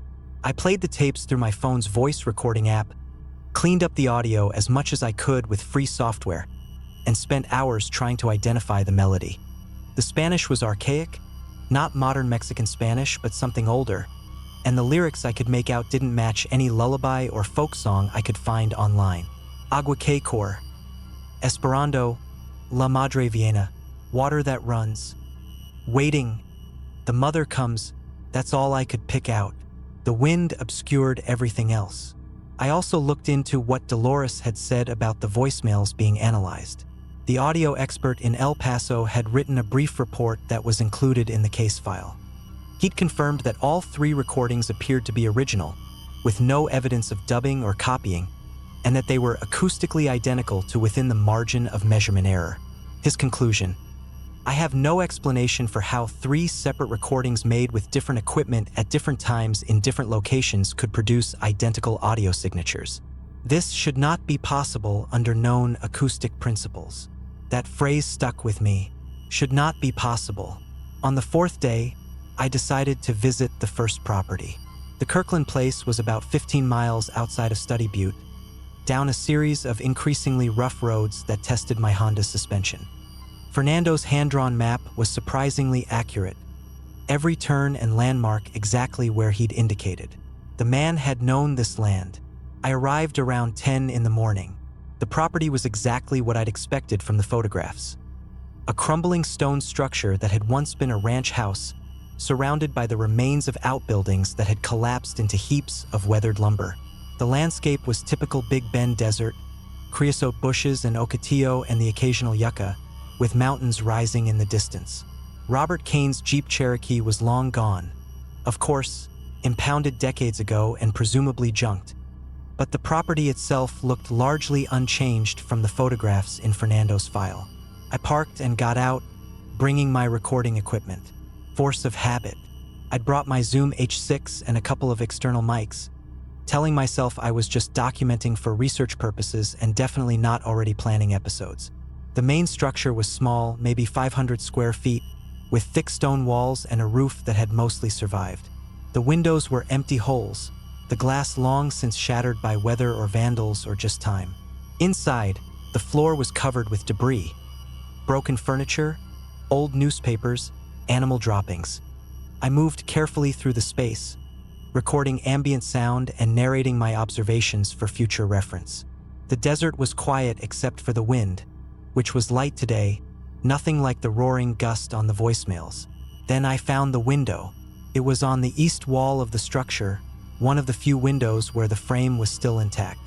The wood was gray and cracked with age, but it was still recognizable as a window. And on the sill, exactly where it appeared in Fernando's photograph from 1994, was a smooth gray stone. I just stared at it for a while. The stone was about the size of a chicken egg, perfectly rounded, with that polished look you get from years of water erosion. It sat in a slight depression in the wood, like it had been there long enough to wear a groove. This didn't make sense. The property had been abandoned for decades. Anyone could have taken the stone. Animals could have knocked it off. Weather could have moved it. But here it was, sitting on the windowsill like it had been placed there yesterday. I took photos from every angle. I recorded myself describing it in detail. And then, against my better judgment, I picked it up. It was cold. Not cool like you'd expect from a stone sitting in the shade, but actively cold, like it had been in a refrigerator. The sensation was startling enough that I almost dropped it. I held it in my palm for maybe 10 seconds, long enough to confirm that yes, it was definitely colder than its surroundings should have allowed, and then I put it back on the windowsill. It settled into the groove like it belonged there. I stood in that abandoned stone house for another half hour, recording, observing, trying to process what I was feeling. There was something about the place that I couldn't quite name. Not wrongness exactly, but incompleteness. Like I was looking at a scene that was missing pieces, and the absence of those pieces was somehow more noticeable than their presence would have been. When I got back to my car, I sat in the driver's seat with the engine off and played back my recordings. The ambient audio was what I expected. Wind, distant birds, the occasional creak of old wood. My narration came through clear and intelligible. But underneath it, barely audible, there was something else. At first I thought it was interference, some kind of electrical noise from my equipment. I cleaned up the audio on my phone, boosting certain frequencies and cutting others. The noise resolved into something more recognizable. A voice, a child's voice, speaking Spanish. I played it again and again, tweaking the levels, trying to make out words. But it was too faint, just a whisper underneath everything else, almost like an afterthought. A voice that hadn't been there when I was recording. I told myself there was an explanation. Audio equipment picks up strange things sometimes. Radio frequencies bleed through in weird ways. The desert was full of odd acoustic properties, sounds carrying for miles in certain conditions. I told myself a lot of things, but I saved the recording anyway, and I made a backup, and I didn't delete it like part of me wanted to. I visited the Santos cabin the next day. It was further out, almost to Terlingua Abajo, and the road was even worse than the one to the Kirkland place. My Honda made sounds I'd never heard before, grinding complaints from somewhere in the undercarriage. The cabin was wooden rather than stone, which meant it had fared worse over the decades. Half the roof had collapsed, just like in Fernando's photos, and the whole structure leaned slightly to one side like it was tired of standing. The desert had started to reclaim it, creosote bushes growing up through the floorboards. Maria Santos had been 41 when she disappeared. A local woman, born and raised in the area, working at a motel in Lajitas. She'd come out here to inventory her father's old cabin for sale. That was October 1995, 28 years ago. Her truck had been found exactly where I was now parked. The keys were in the ignition. Her purse was on the passenger seat. She'd gotten out, presumably entered the cabin, and then nothing. I brought my recording equipment again. The Zoom H6 with fresh batteries and a new SD card. I'd learned my lesson from the Kirkland place, and I wanted clean audio with plenty of storage. The cabin's interior was a mess. decades of decay and animal occupation and occasional human trespassing. Broken furniture, torn fabric, the remains of a mattress that something had nested in. The smell was musty and old, like a library that had been left to rot. The window was on the west wall, and yes, there was a stone on the sill. This one was slightly smaller than the first, maybe the size of a golf ball, but otherwise identical. Smooth, gray, polished by water that shouldn't exist within 60 miles of here. Cold to the touch when I picked it up. I recorded everything. My voice, the ambient sound, the details of the structure. And this time I paid attention to what my equipment was picking up, watching the levels on the zoom, listening through my headphones for anything strange. There was nothing unusual during the recording. The desert was quiet. Wind, birds, the settling of old wood. My voice came through clear, but when I played it back later in my shipping container that night, there was the voice again. Louder this time, clearer. A child, speaking Spanish. La Madre, the mother. I spent 3 hours with audio software, isolating frequencies, removing background noise, trying to clean up the recording enough to hear more. But that was all I could make out. 2 words, repeated over and over underneath my own narration. La Madre, the mother. I didn't sleep well that night.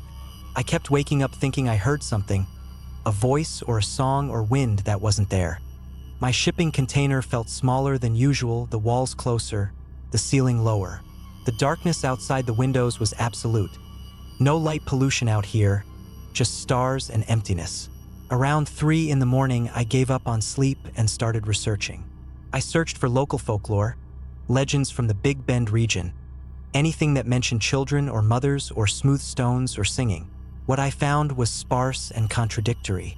The area had been inhabited for thousands of years, first by indigenous peoples and then by Spanish colonizers and then by Mexican settlers and finally by Anglo ranchers and miners.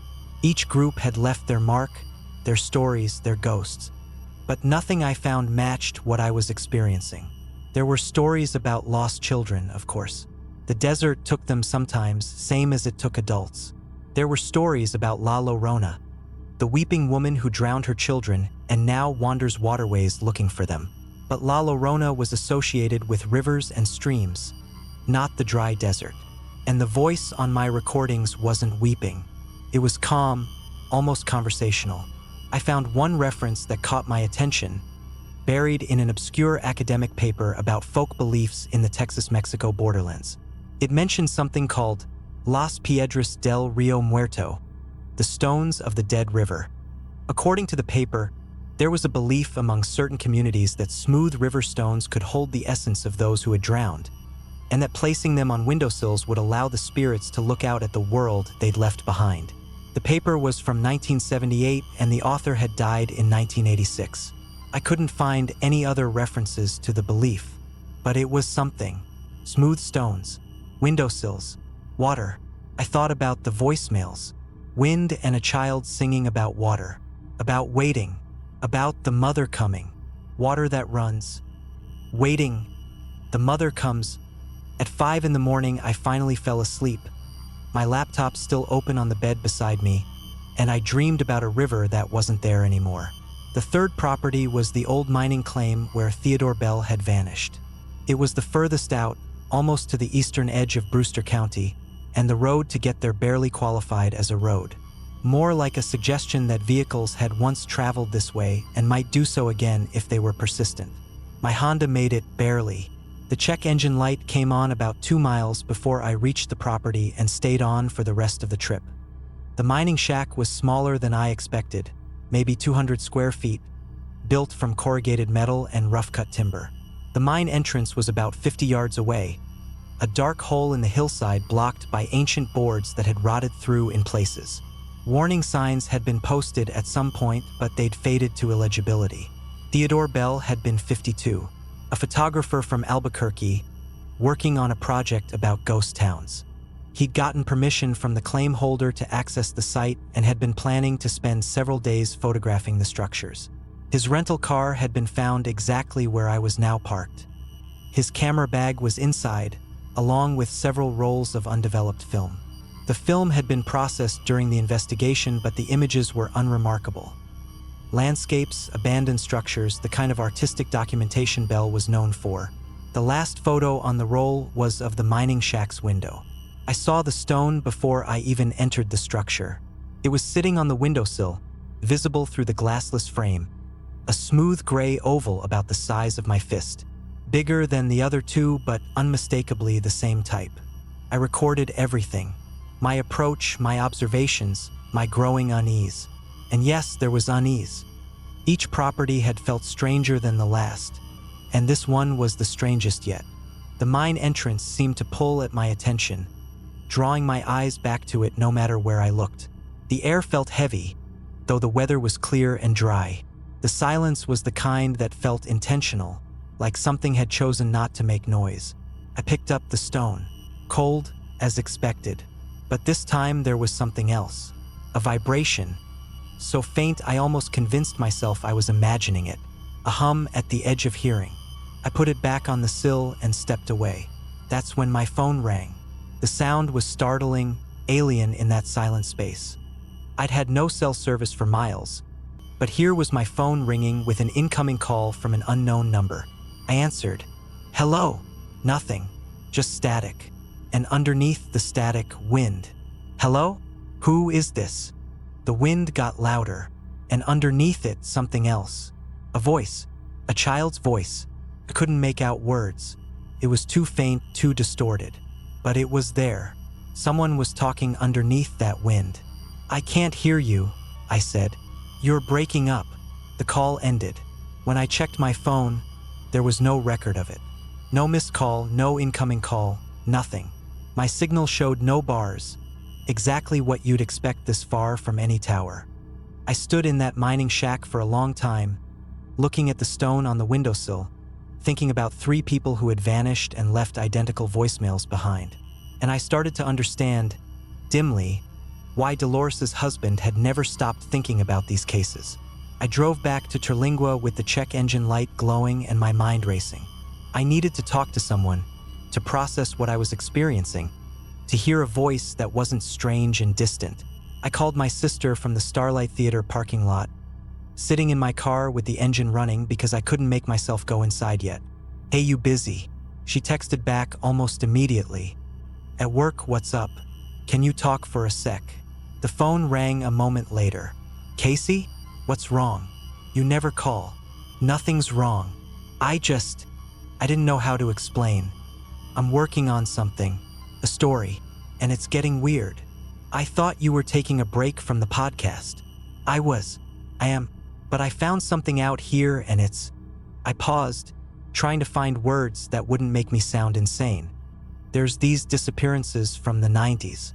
3 people who vanished from different properties in the desert. And they're connected somehow. The same voicemails, the same. There's these stones. Casey, slow down.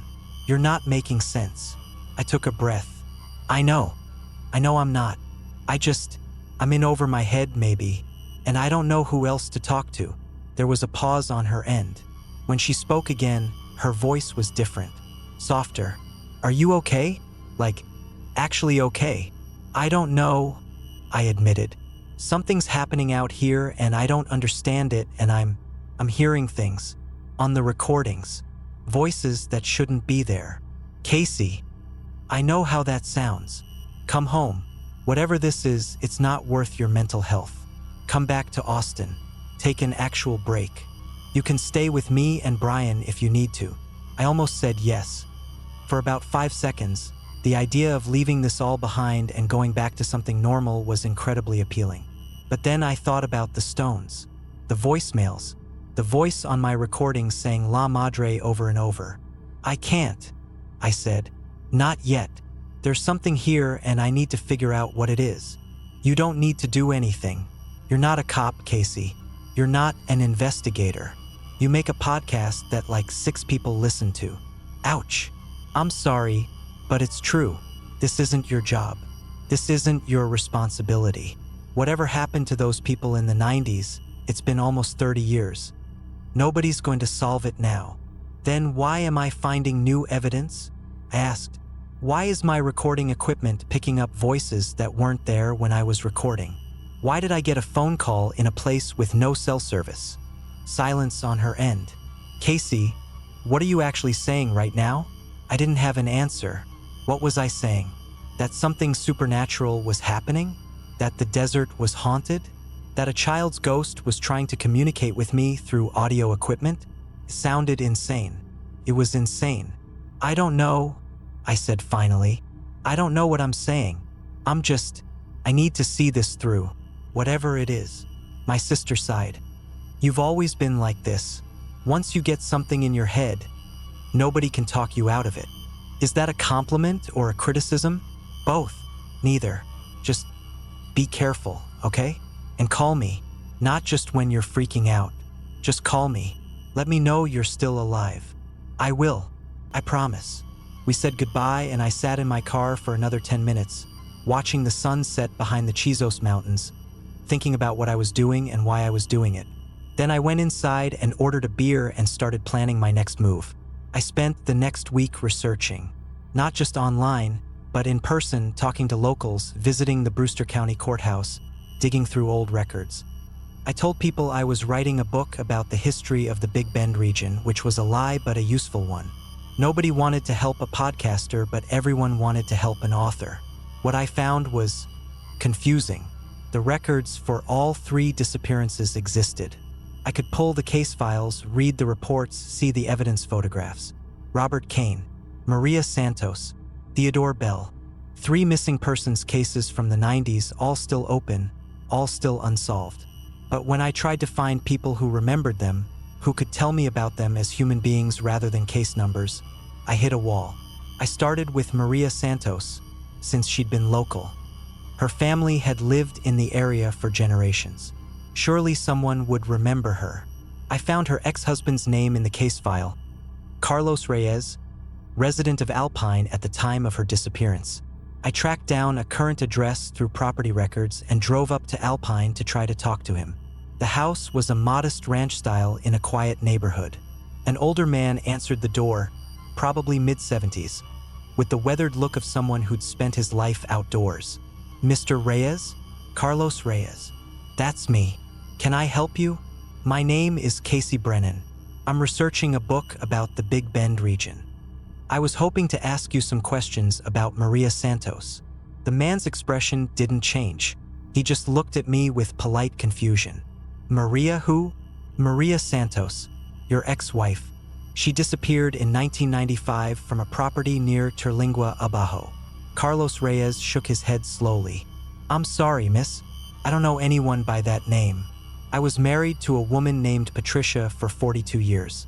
She passed in 2019. I've never been married to anyone named Maria. I stared at him. But the records show. I don't know what records you're looking at, but I think there's been some mistake. He closed the door. Not rudely, just firmly. Conversation over.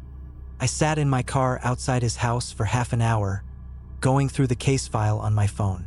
Maria Santos, born 1954, married Carlos Reyes 1976, divorced 1988. She'd called him on the night she disappeared. He'd told investigators that he hadn't answered because he was at work, but he'd listened to the voicemail later. He'd described the wind and the singing. His statement was in the file, but he just told me he didn't know who she was. I tried again with Robert Kane's contacts. His department at UT Austin was still there, though most of the faculty from the 90s had retired or died. I found one professor who'd been there in 1994, a woman named Dr. Helen Marsh, now emerita. Robert Kane. She sounded confused over the phone. I don't recall that name. What department did you say he was in? Geology. He was a researcher. He disappeared in 1994 while doing fieldwork in the Big Bend region. I've been in the geology department since 1982 and I don't remember anyone by that name. Are you sure you have the right school? I was sure. I had his employment records. I had his faculty profile from a 1993 department newsletter found in the university archives. Robert Kane, PhD, research associate, specializing in desert geomorphology. But the woman who'd worked in his department for over 40 years had no memory of him. Theodore Bell was harder to research because he'd been from out of state. but I managed to track down his gallery manager in Santa Fe, a man named Peter Goldstein who was still running the same gallery 30 years later. "I don't know that name," he said when I asked about Bell. "I've represented a lot of artists over the years, but I don't recall anyone named Theodore Bell. He called you on the night he disappeared, July 1997. The call went to your voicemail. That's not possible. I didn't have a gallery in 1997. I was still working as an accountant in Chicago. I didn't move to Santa Fe until 2003. The employment records in the case file showed Peter Goldstein running the Goldstein Gallery in Santa Fe since 1989. Nothing made sense. I went back to Dolores with my findings, half expecting her to look at me blankly and say she didn't know what I was talking about. But she remembered. She remembered everything. "They're forgetting," she said when I told her about my interviews. "Or something's making them forget. That's not possible. You keep saying that, but look at what you found. The records exist. The case files are real. But the people who should remember are acting like none of it ever happened. Memories fade. It's been 30 years. Carlos Reyes forgetting he was married to someone? That doesn't fade. That's not how memory works. She was right. I knew she was right. But accepting that meant accepting something I wasn't ready to accept. Your husband remembered," I said. "You remember." Fernando never stopped thinking about those cases. Maybe that's what kept the memory alive. Maybe if you focus on something hard enough, it can't be taken from you. Taken by what? Dolores looked at me with an expression I couldn't read. That's what Fernando spent 10 years trying to figure out. I don't think he ever found an answer. I started recording everything. Not just the ambient sound at locations, but my own thoughts, my observations, my daily activities. I told myself it was for the podcast, that I was documenting my investigation in real time for future episodes. But the truth was I was afraid of forgetting. If memories could be taken, I wanted a record. Something external, something that couldn't be erased from my head because it wasn't in my head. I listened to my recordings obsessively, playing them back at the end of each day, checking for discrepancies, checking for voices that shouldn't be there. The voice was always there now, not just at the properties, everywhere. Underneath my narration, underneath the ambient sound, there was a child speaking Spanish in a whisper so faint I could barely make it out. La Madre Viena, La Madre Viena, La Madre Viena. The mother is coming. The mother is coming. The mother is coming. I tried to capture it cleanly to get a recording good enough to analyze properly. But it always stayed just at the edge of audibility, too quiet to hear clearly, too present to ignore. I was losing sleep. I was losing weight because I kept forgetting to eat. I was losing touch with my life back in Austin, which admittedly wasn't much of a life, but it was something. My sister texted me every day and I responded with one-word answers that I knew were making her worry. 2 weeks into my investigation, I found the fourth property. It happened by accident. I was driving back from Alpine, having spent the day failing to find anyone who remembered Robert Kane, when I took a wrong turn onto an unmarked road and ended up somewhere I didn't recognize. The road was rough but passable, leading into a canyon I hadn't seen on any map. The landscape was different here, more dramatic, with steep walls rising on either side and a narrow floor that wound deeper into the mountains. I should have turned around. I was almost out of gas and I had no cell service and I was in a place I didn't know. Every rule of desert survival said to go back to the main road and regroup. But something pulled me forward. Not literally, not physically, but a sense that there was something ahead that I needed to see. The same sense I'd had when I first heard about the disappearances.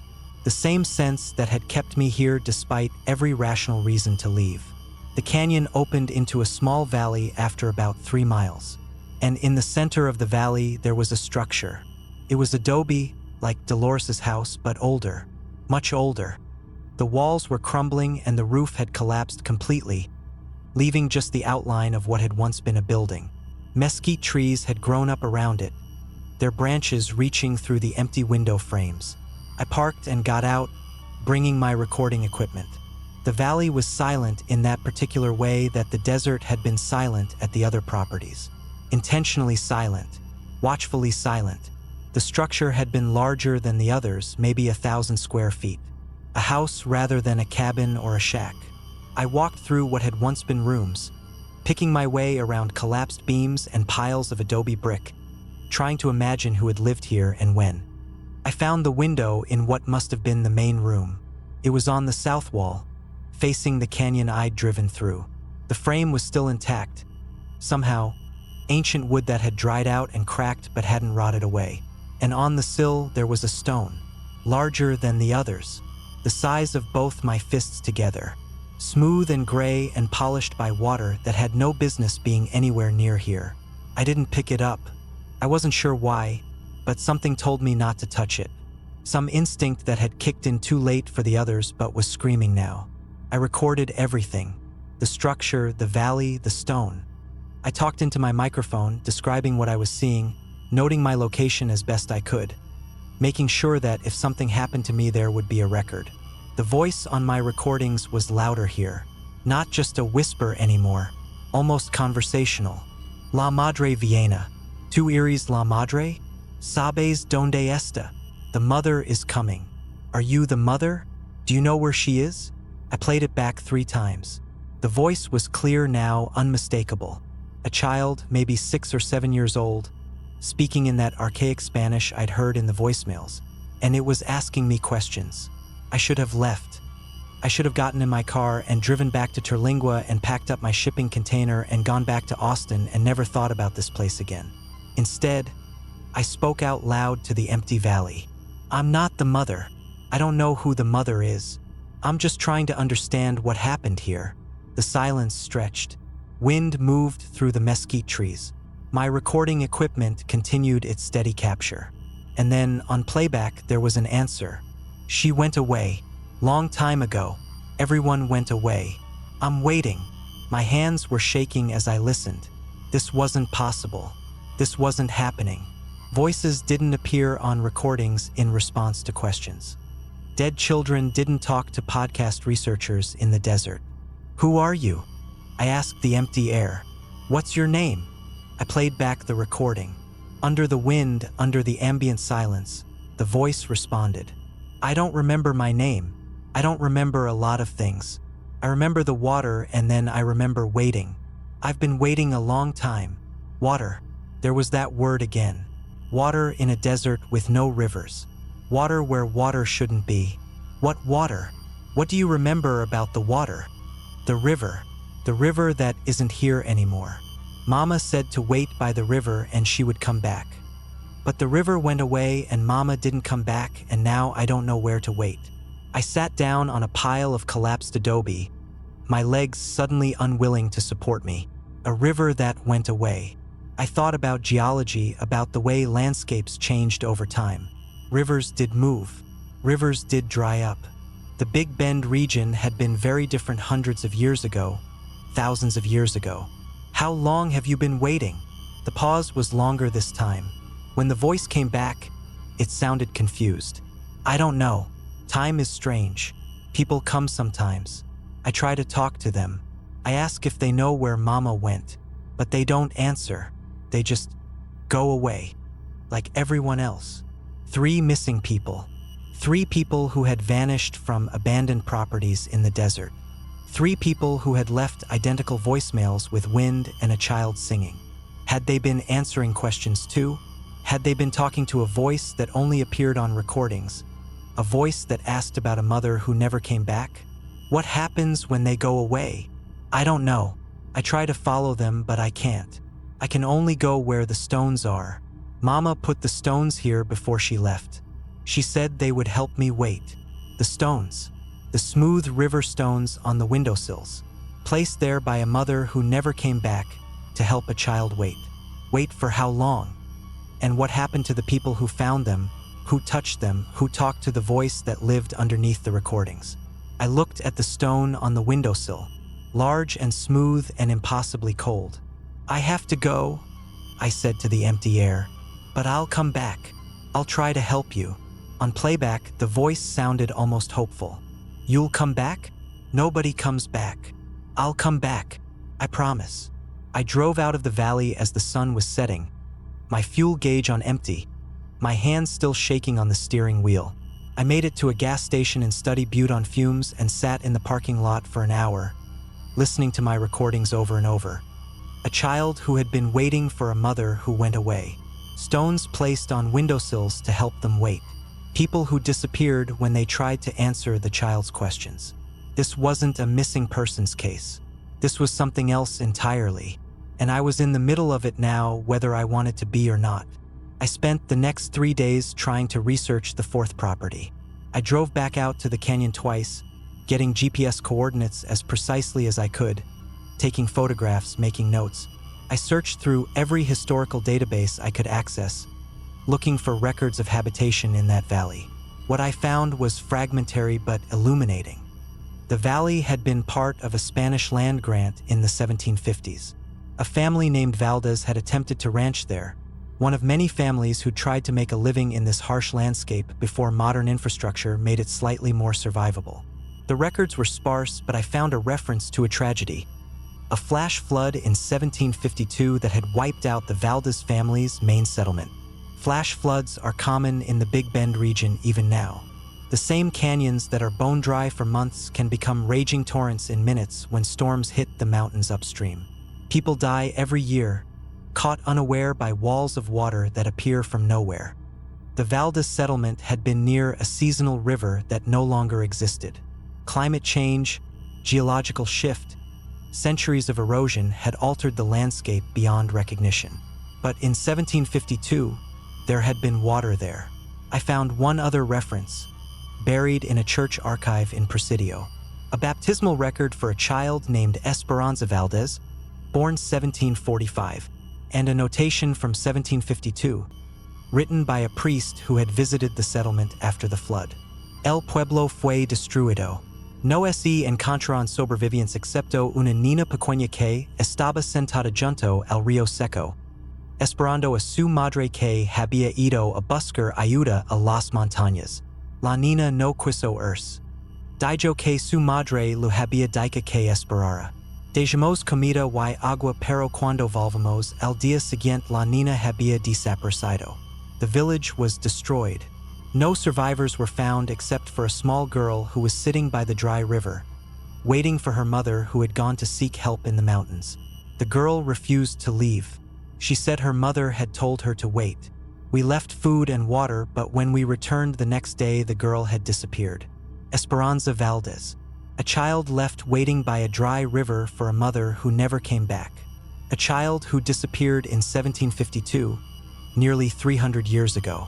And now she was waiting still, not by the river because the river had gone away, but by the stones.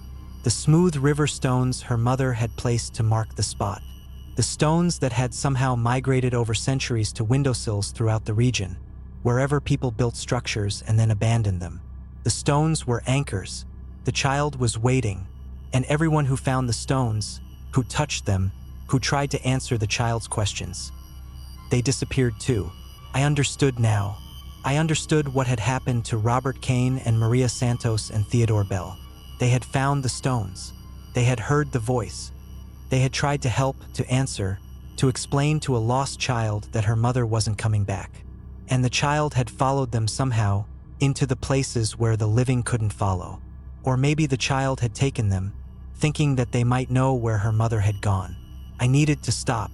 I needed to leave Terlingua, leave the Big Bend, leave this whole region behind and never come back. The story wasn't worth dying for.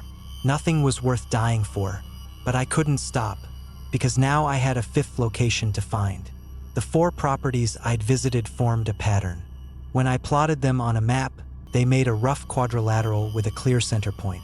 The Kirkland Place, the Santos Cabin, the Bell Mining Claim, the Valdez Valley, and in the center, about equidistant from all 4, was something else. I spent 2 days trying to identify what was at that location. Satellite imagery showed nothing obvious, just more desert scrubland indistinguishable from thousands of square miles of surrounding emptiness. But when I overlaid historical maps, I found something. A cemetery, or what had once been a cemetery anyway. The Valdez family cemetery, established in the 1740s, abandoned after the flood of 1752.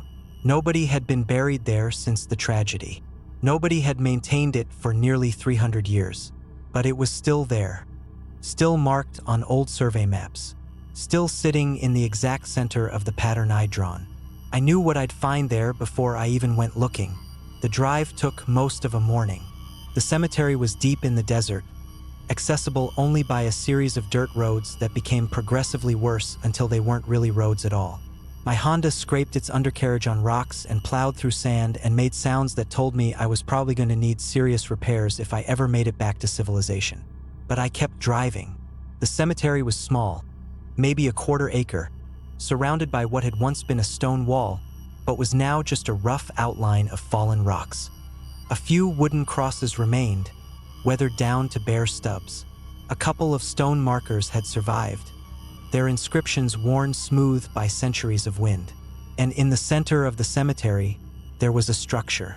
Not much of one, just 4 walls, maybe 6 feet high, made of adobe brick. No roof, no door, no windows, but there was an opening, a gap in one of the walls, and through it I could see a windowsill. And on the windowsill there was a stone, the largest I'd seen, the size of a cantaloupe, smooth and gray and polished by water that had stopped flowing before the United States existed. I stood at the edge of the cemetery for a long time, looking at that structure and that stone. My recording equipment was running. My phone showed no signal as expected. The desert was silent in that particular way I'd come to recognize. "I found you," I said out loud. "I found where you're waiting." On playback, the voice was immediate, not faint anymore, not whispered. "You came back, like you promised." "I came back. I found the cemetery. I found out what happened to you." What happened to me? This was the hard part, the part I'd been dreading. How do you tell a child who's been waiting for nearly 300 years that their mother isn't coming back? The flood. In 1752, your village was destroyed. Your mother went to get help, but she didn't make it. Nobody made it except you. Silence on the recording.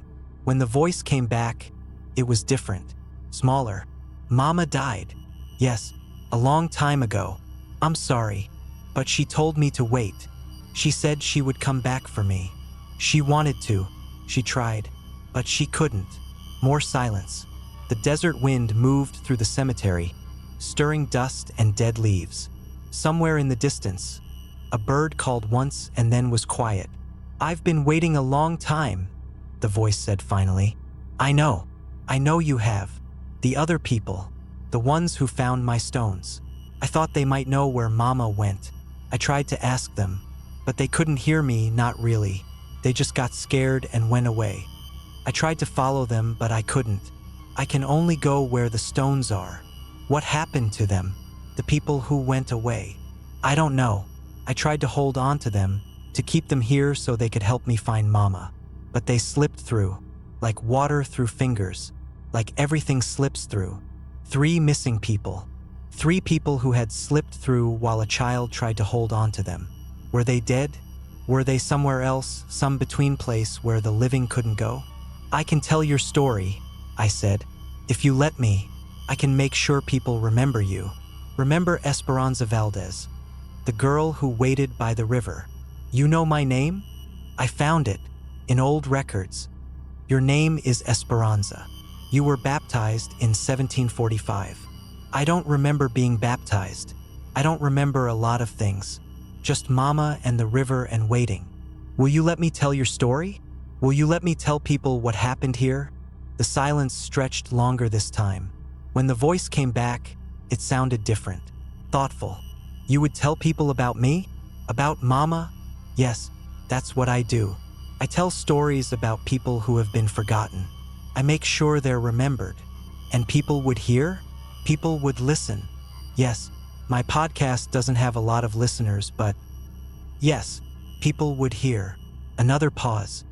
The wind picked up, gusting through the cemetery, sending dust devils spinning between the old graves. "I would like that," the voice said.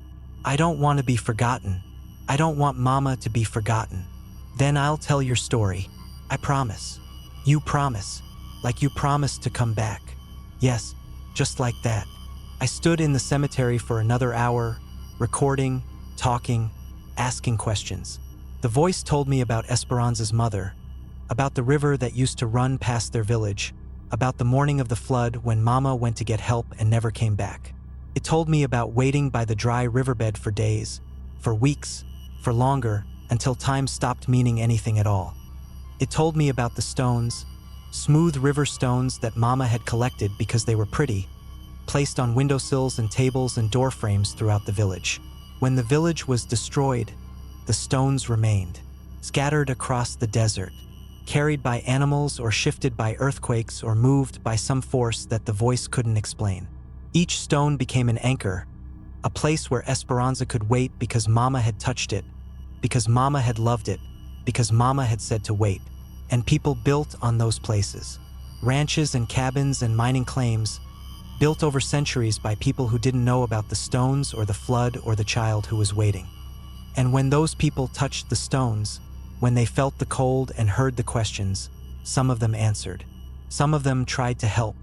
And Esperanza, lonely and confused and desperate for someone who might know where Mama went, held onto them too tight. "I didn't mean to hurt them," the voice said. "I don't think I hurt them. I just wanted them to stay. I wanted someone to stay." "I know," I said. "It's okay. You didn't mean to. Will you stay?" The question hung in the air. I thought about Robert Kane and Maria Santos and Theodore Bell, 3 people who had found the stones and tried to help and slipped through. "I can't stay," I said. "Not forever, but I'll remember you. I'll make sure everyone remembers you. That's not the same as staying." "I know, but it's what I can do." The voice was quiet for a long time. When it spoke again, it sounded tired, sad, ancient. "Okay, tell my story. Tell people about Mama and the river and the waiting. And maybe someday someone will find Mama. Someone will tell her I waited, just like she said. I'll tell them, I promise." I walked out of the cemetery as the sun was setting, my recording equipment running, my eyes wet from dust or tears or both. The stone on the windowsill stayed where it was, smooth and gray and cold, an anchor for a child who had been waiting for nearly 300 years. I made it back to Terlingua after midnight, running on fumes both literal and figurative. My Honda was making new sounds, concerning sounds, but it held together long enough to get me home. I didn't sleep that night. I sat in my shipping container and listened to my recordings and started writing. I spent 3 weeks putting the story together. The episodes, the narrative, the evidence. I had the voicemails from Dolores. I had my own recordings from all 5 properties. I had historical documents and church records and satellite imagery and maps. And I had Esperanza's voice, clear and present and undeniable, answering questions and telling her story to anyone who would listen. I didn't know how to explain it. I still don't. How do you present evidence of something that should not be possible? A voice on recordings that wasn't there when you were recording. A child who had been waiting by a dry river for 300 years. I decided not to explain it. Just present it. Let listeners draw their own conclusions. The podcast was called The Waiting, and it was 5 episodes long. I uploaded the first 3 to my hosting platform and scheduled the rest, planning to release them over 2 weeks. Standard podcasting practice. What wasn't standard was what happened when I listened to the final edit. I was doing one last quality check, making sure the audio levels were right and there weren't any glitches. Episode 5, the final episode, ended with me leaving the cemetery and driving back to Terlingua. My closing narration talked about memory and loss and the burden of stories that have been waiting too long to be told. But in the final version, there was something else. A coda I hadn't recorded. A voice that wasn't mine speaking directly to the audience. "Thank you for listening to my story. Thank you for remembering.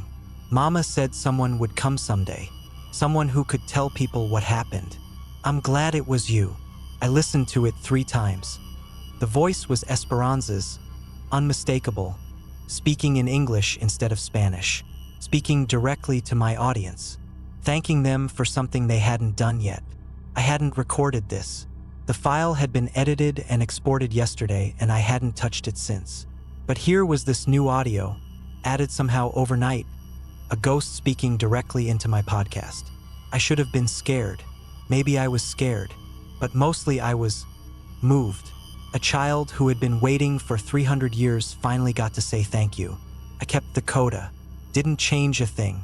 The podcast went live on a Thursday morning in early April. I posted about it on the usual places, sent emails to the usual lists, did all the usual promotion that usually resulted in my usual handful of downloads. By Friday afternoon, the waiting had been downloaded 12,000 times. By Saturday, it was at 50,000. By Sunday, it was trending on 3 different podcast platforms, and I had interview requests from 4 different online publications. I don't know what happened. Maybe the algorithm picked it up. Maybe someone with a big following shared it. Maybe there's just something about Esperanza's story that resonated with people. A lonely child waiting by a river for a mother who never came back. Or maybe Esperanza was doing something, reaching out to people somehow, drawing them in, making sure her story was heard. I did the interviews. I answered questions. I explained about the disappearances and the voicemails and the stones and the voice on my recordings that shouldn't have been there.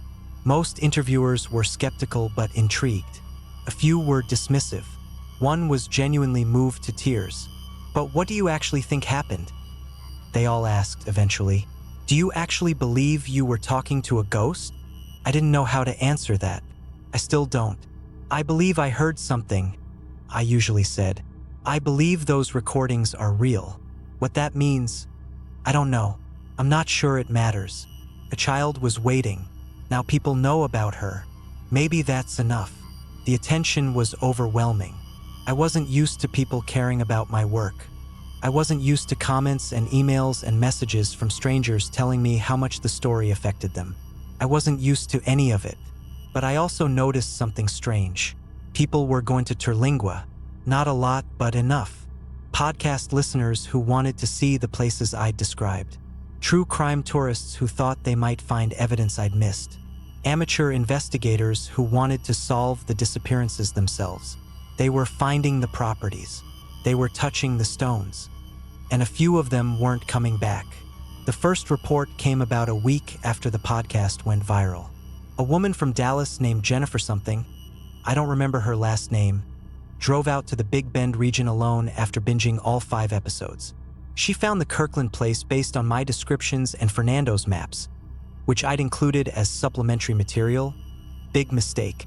She posted Instagram stories of herself exploring the property, touching the stone on the windowsill, talking into her phone about how cool it was to be at the actual location from the podcast.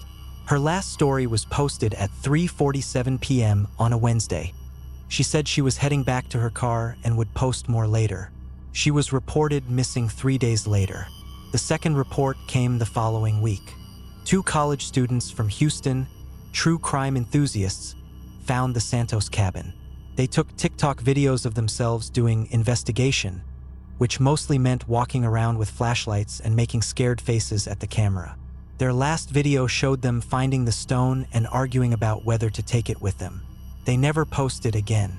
Both were reported missing by their families. I don't know how many people have gone to those properties since my podcast came out. I don't know how many of them have touched the stones. I don't know how many of them have heard the voice, have tried to help, have slipped through. I feel responsible.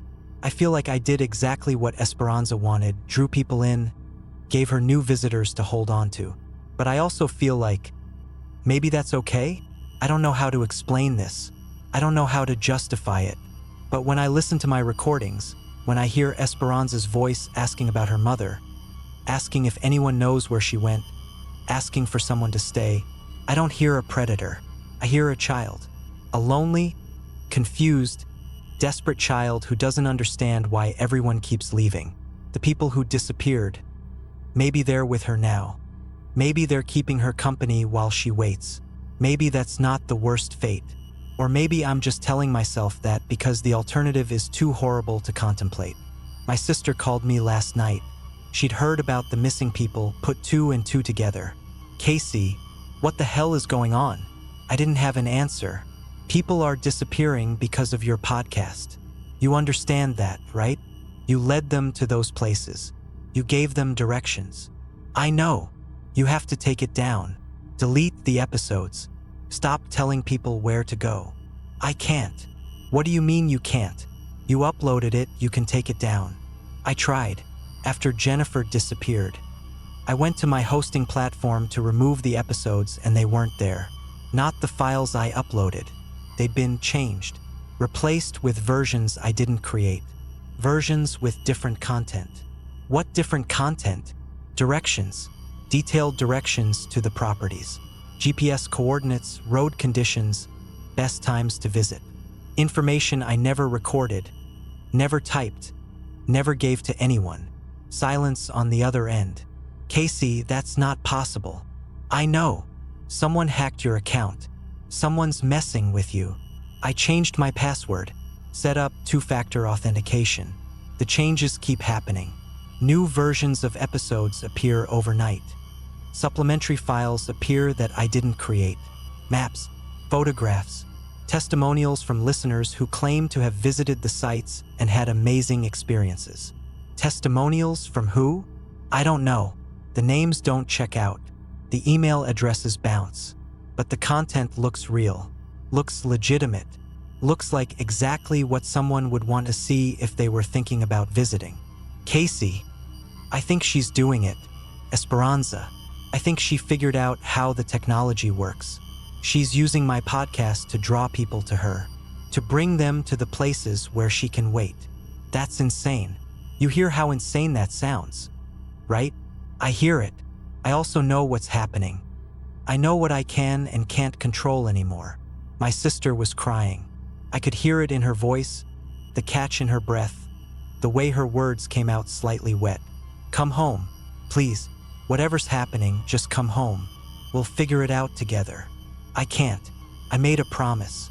I told her I'd tell her story. I told her I'd make sure people remembered. And you did. You did that. Now you can stop.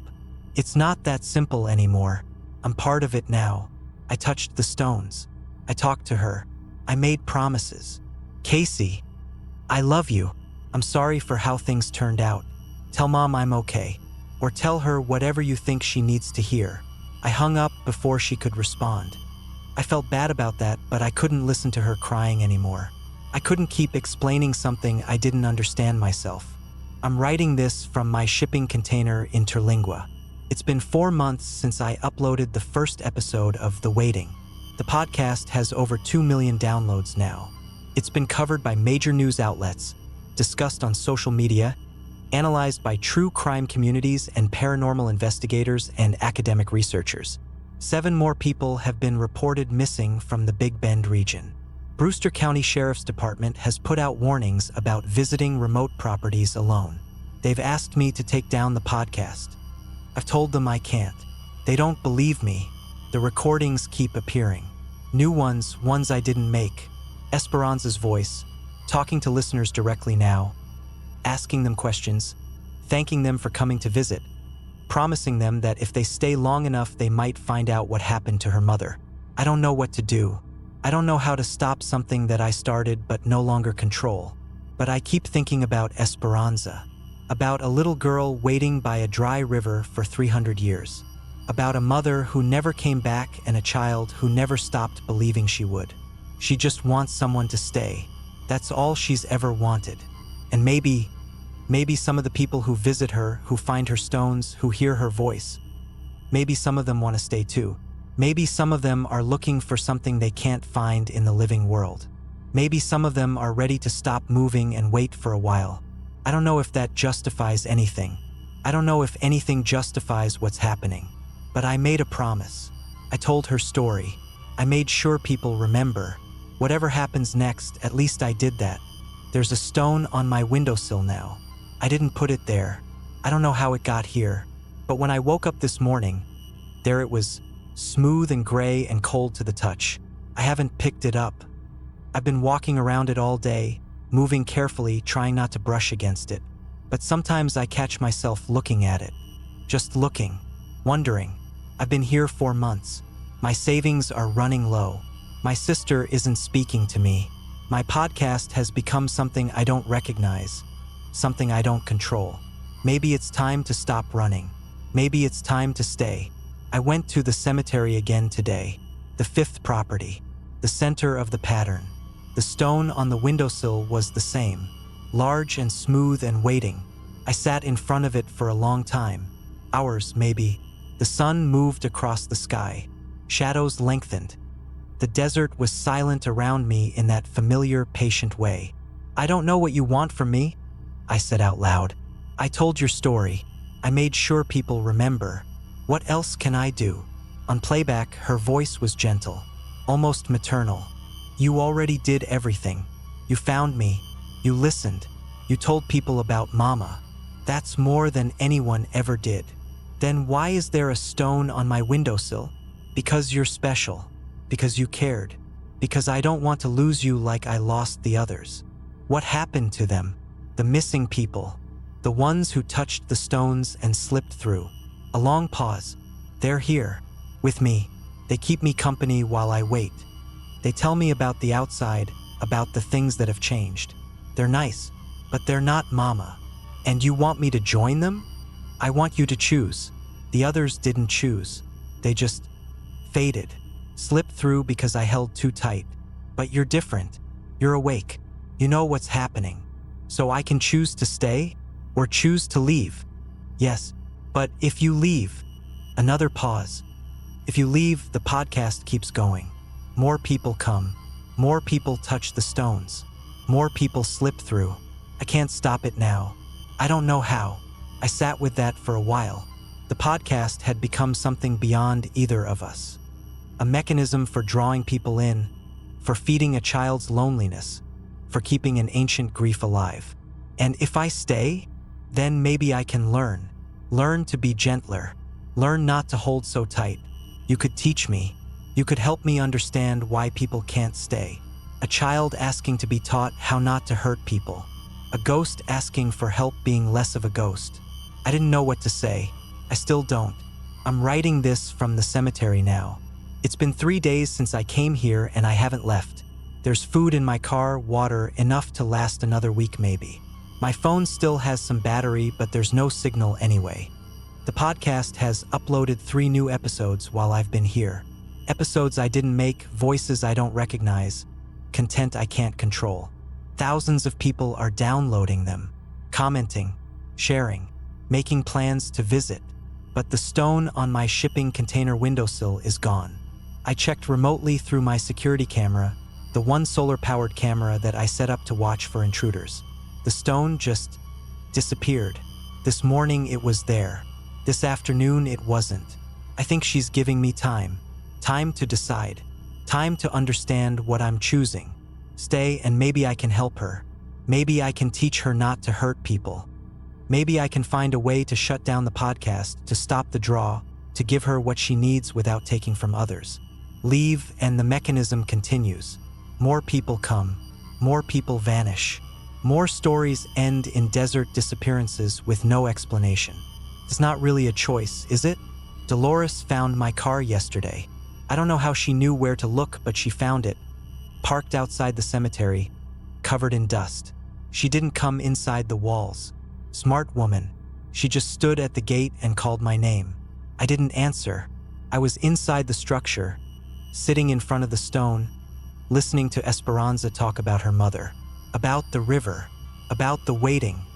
But I heard Dolores, heard her calling, heard her crying, heard her say, "Fernando was right. This place takes people. Why didn't I listen?" She left after an hour.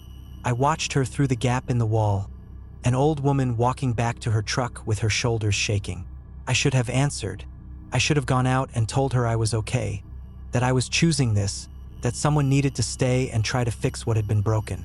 But I didn't, because I wasn't sure I believed it myself. The days blur together now. I've stopped counting them. I've stopped caring about time in the way that living people care about time. Esperanza talks to me constantly. Not on recordings anymore, just there, in the air, in the silence, in the space between thoughts. She tells me about the river, the way it used to sound in the morning, a soft whisper over stones. The way her mother used to collect the smooth ones, the pretty ones, placing them on windowsills because she said they brought good luck. She tells me about the The sound of it like thunder that wouldn't stop. The feeling of being lifted and carried and then dropped suddenly into silence. She tells me about waiting, the years that stretched into decades, into centuries, the buildings that rose and fell around her anchors, the people who came and went, brief flames that couldn't warm her cold. And I listen, because that's what I'm good at, listening to stories that need to be told.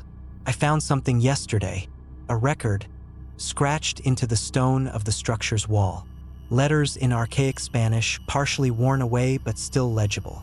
Esperanza, mi amor, mama Valvera, espera aquí, te encontraré. Esperanza, my love, mama will return. Wait here, I will find you. Her mother's last message, carved into the wall of this tiny structure, this waiting place, before she went to seek help that never came. I showed it to Esperanza, or I guess I pointed to it and let her see through me, whatever that means. The silence afterward was different, not the watchful silence of the desert, a shocked silence, a grieving silence. She came back, Esperanza whispered. She came back and left a message. She tried to find you. She came back. I don't know if that changes anything. The mother still died. The child still waited. 300 years of loneliness doesn't evaporate because of a message carved in stone. But maybe it helps. Maybe knowing that her mother tried, that her mother came back, that she wasn't abandoned, maybe that's enough to let go. The podcast stopped uploading new episodes 3 days ago. I checked on my phone, the last few percent of battery before it died completely. The hosting platform shows all episodes as unpublished. The downloads have stopped. The comments have stopped. Whatever mechanism was drawing people here, it's not running anymore. I don't know if that's me. If my presence here, my listening, my teaching, somehow gave Esperanza what she needed to stop reaching. Or maybe she just decided to stop on her own. Maybe finding her mother's message was enough. I asked her about it. She didn't have a clear answer. I don't feel as hungry, she said. I don't feel as empty. The reaching, it's quieter now. I don't need to reach as far. So you're not pulling people in anymore? I don't think so. I'm not trying to. But I didn't always know when I was trying before. Fair enough. A child's hunger isn't always conscious. I left the cemetery this morning. I don't know how long I was there. Weeks, maybe. My car started on the first try, which surprised me. The roads back to Terlingua were as rough as I remembered. My shipping container was waiting, dusty but intact. There was no stone on my windowsill. I charged my phone, called my sister. Casey? Oh my God, Casey. Where have you been? We thought you were dead. The police have been looking for you. Mom had to go to the hospital because of stress. Where were you? I didn't know how to explain. I still don't. I was dealing with something. It's done now. I think it's done. What does that mean? What was so important that you couldn't pick up a phone for weeks? I can't explain over the phone. Can I come visit? Can I come home? A long pause, then a sigh, then, yeah, come home. We'll figure out the rest later. I'm packing now. What little I have. The recording equipment, the laptop, the clothes that still fit. Everything else can stay. Everything else belongs to the desert. One last thing. I went back to the cemetery yesterday before I started packing, just to say goodbye. The structure was there. The windowsill was there, but the stone was gone. And carved into the wall, below her mother's message, there was something new. Fresh scratches in the old adobe, letters that hadn't been there before. Gracias, Casey. Mama me encontró. Thank you, Casey. Mama found me. I don't know what that means. I don't know if Esperanza is gone now, finally at peace, or if she's just somewhere else, waiting in a different way. But I choose to believe she found her mother. I choose to believe that after 300 years, the waiting is over. Maybe I'm fooling myself. Maybe the desert will claim more people. Maybe the stones will appear on new windowsills and the voice will start reaching again. But for now, for today, I'm going home. And the podcast stays offline. Some stories aren't meant to be told. Some stories are just meant to be heard once by the right person and then let go. I think I was the right person. I hope I was the right person. I guess I'll find out.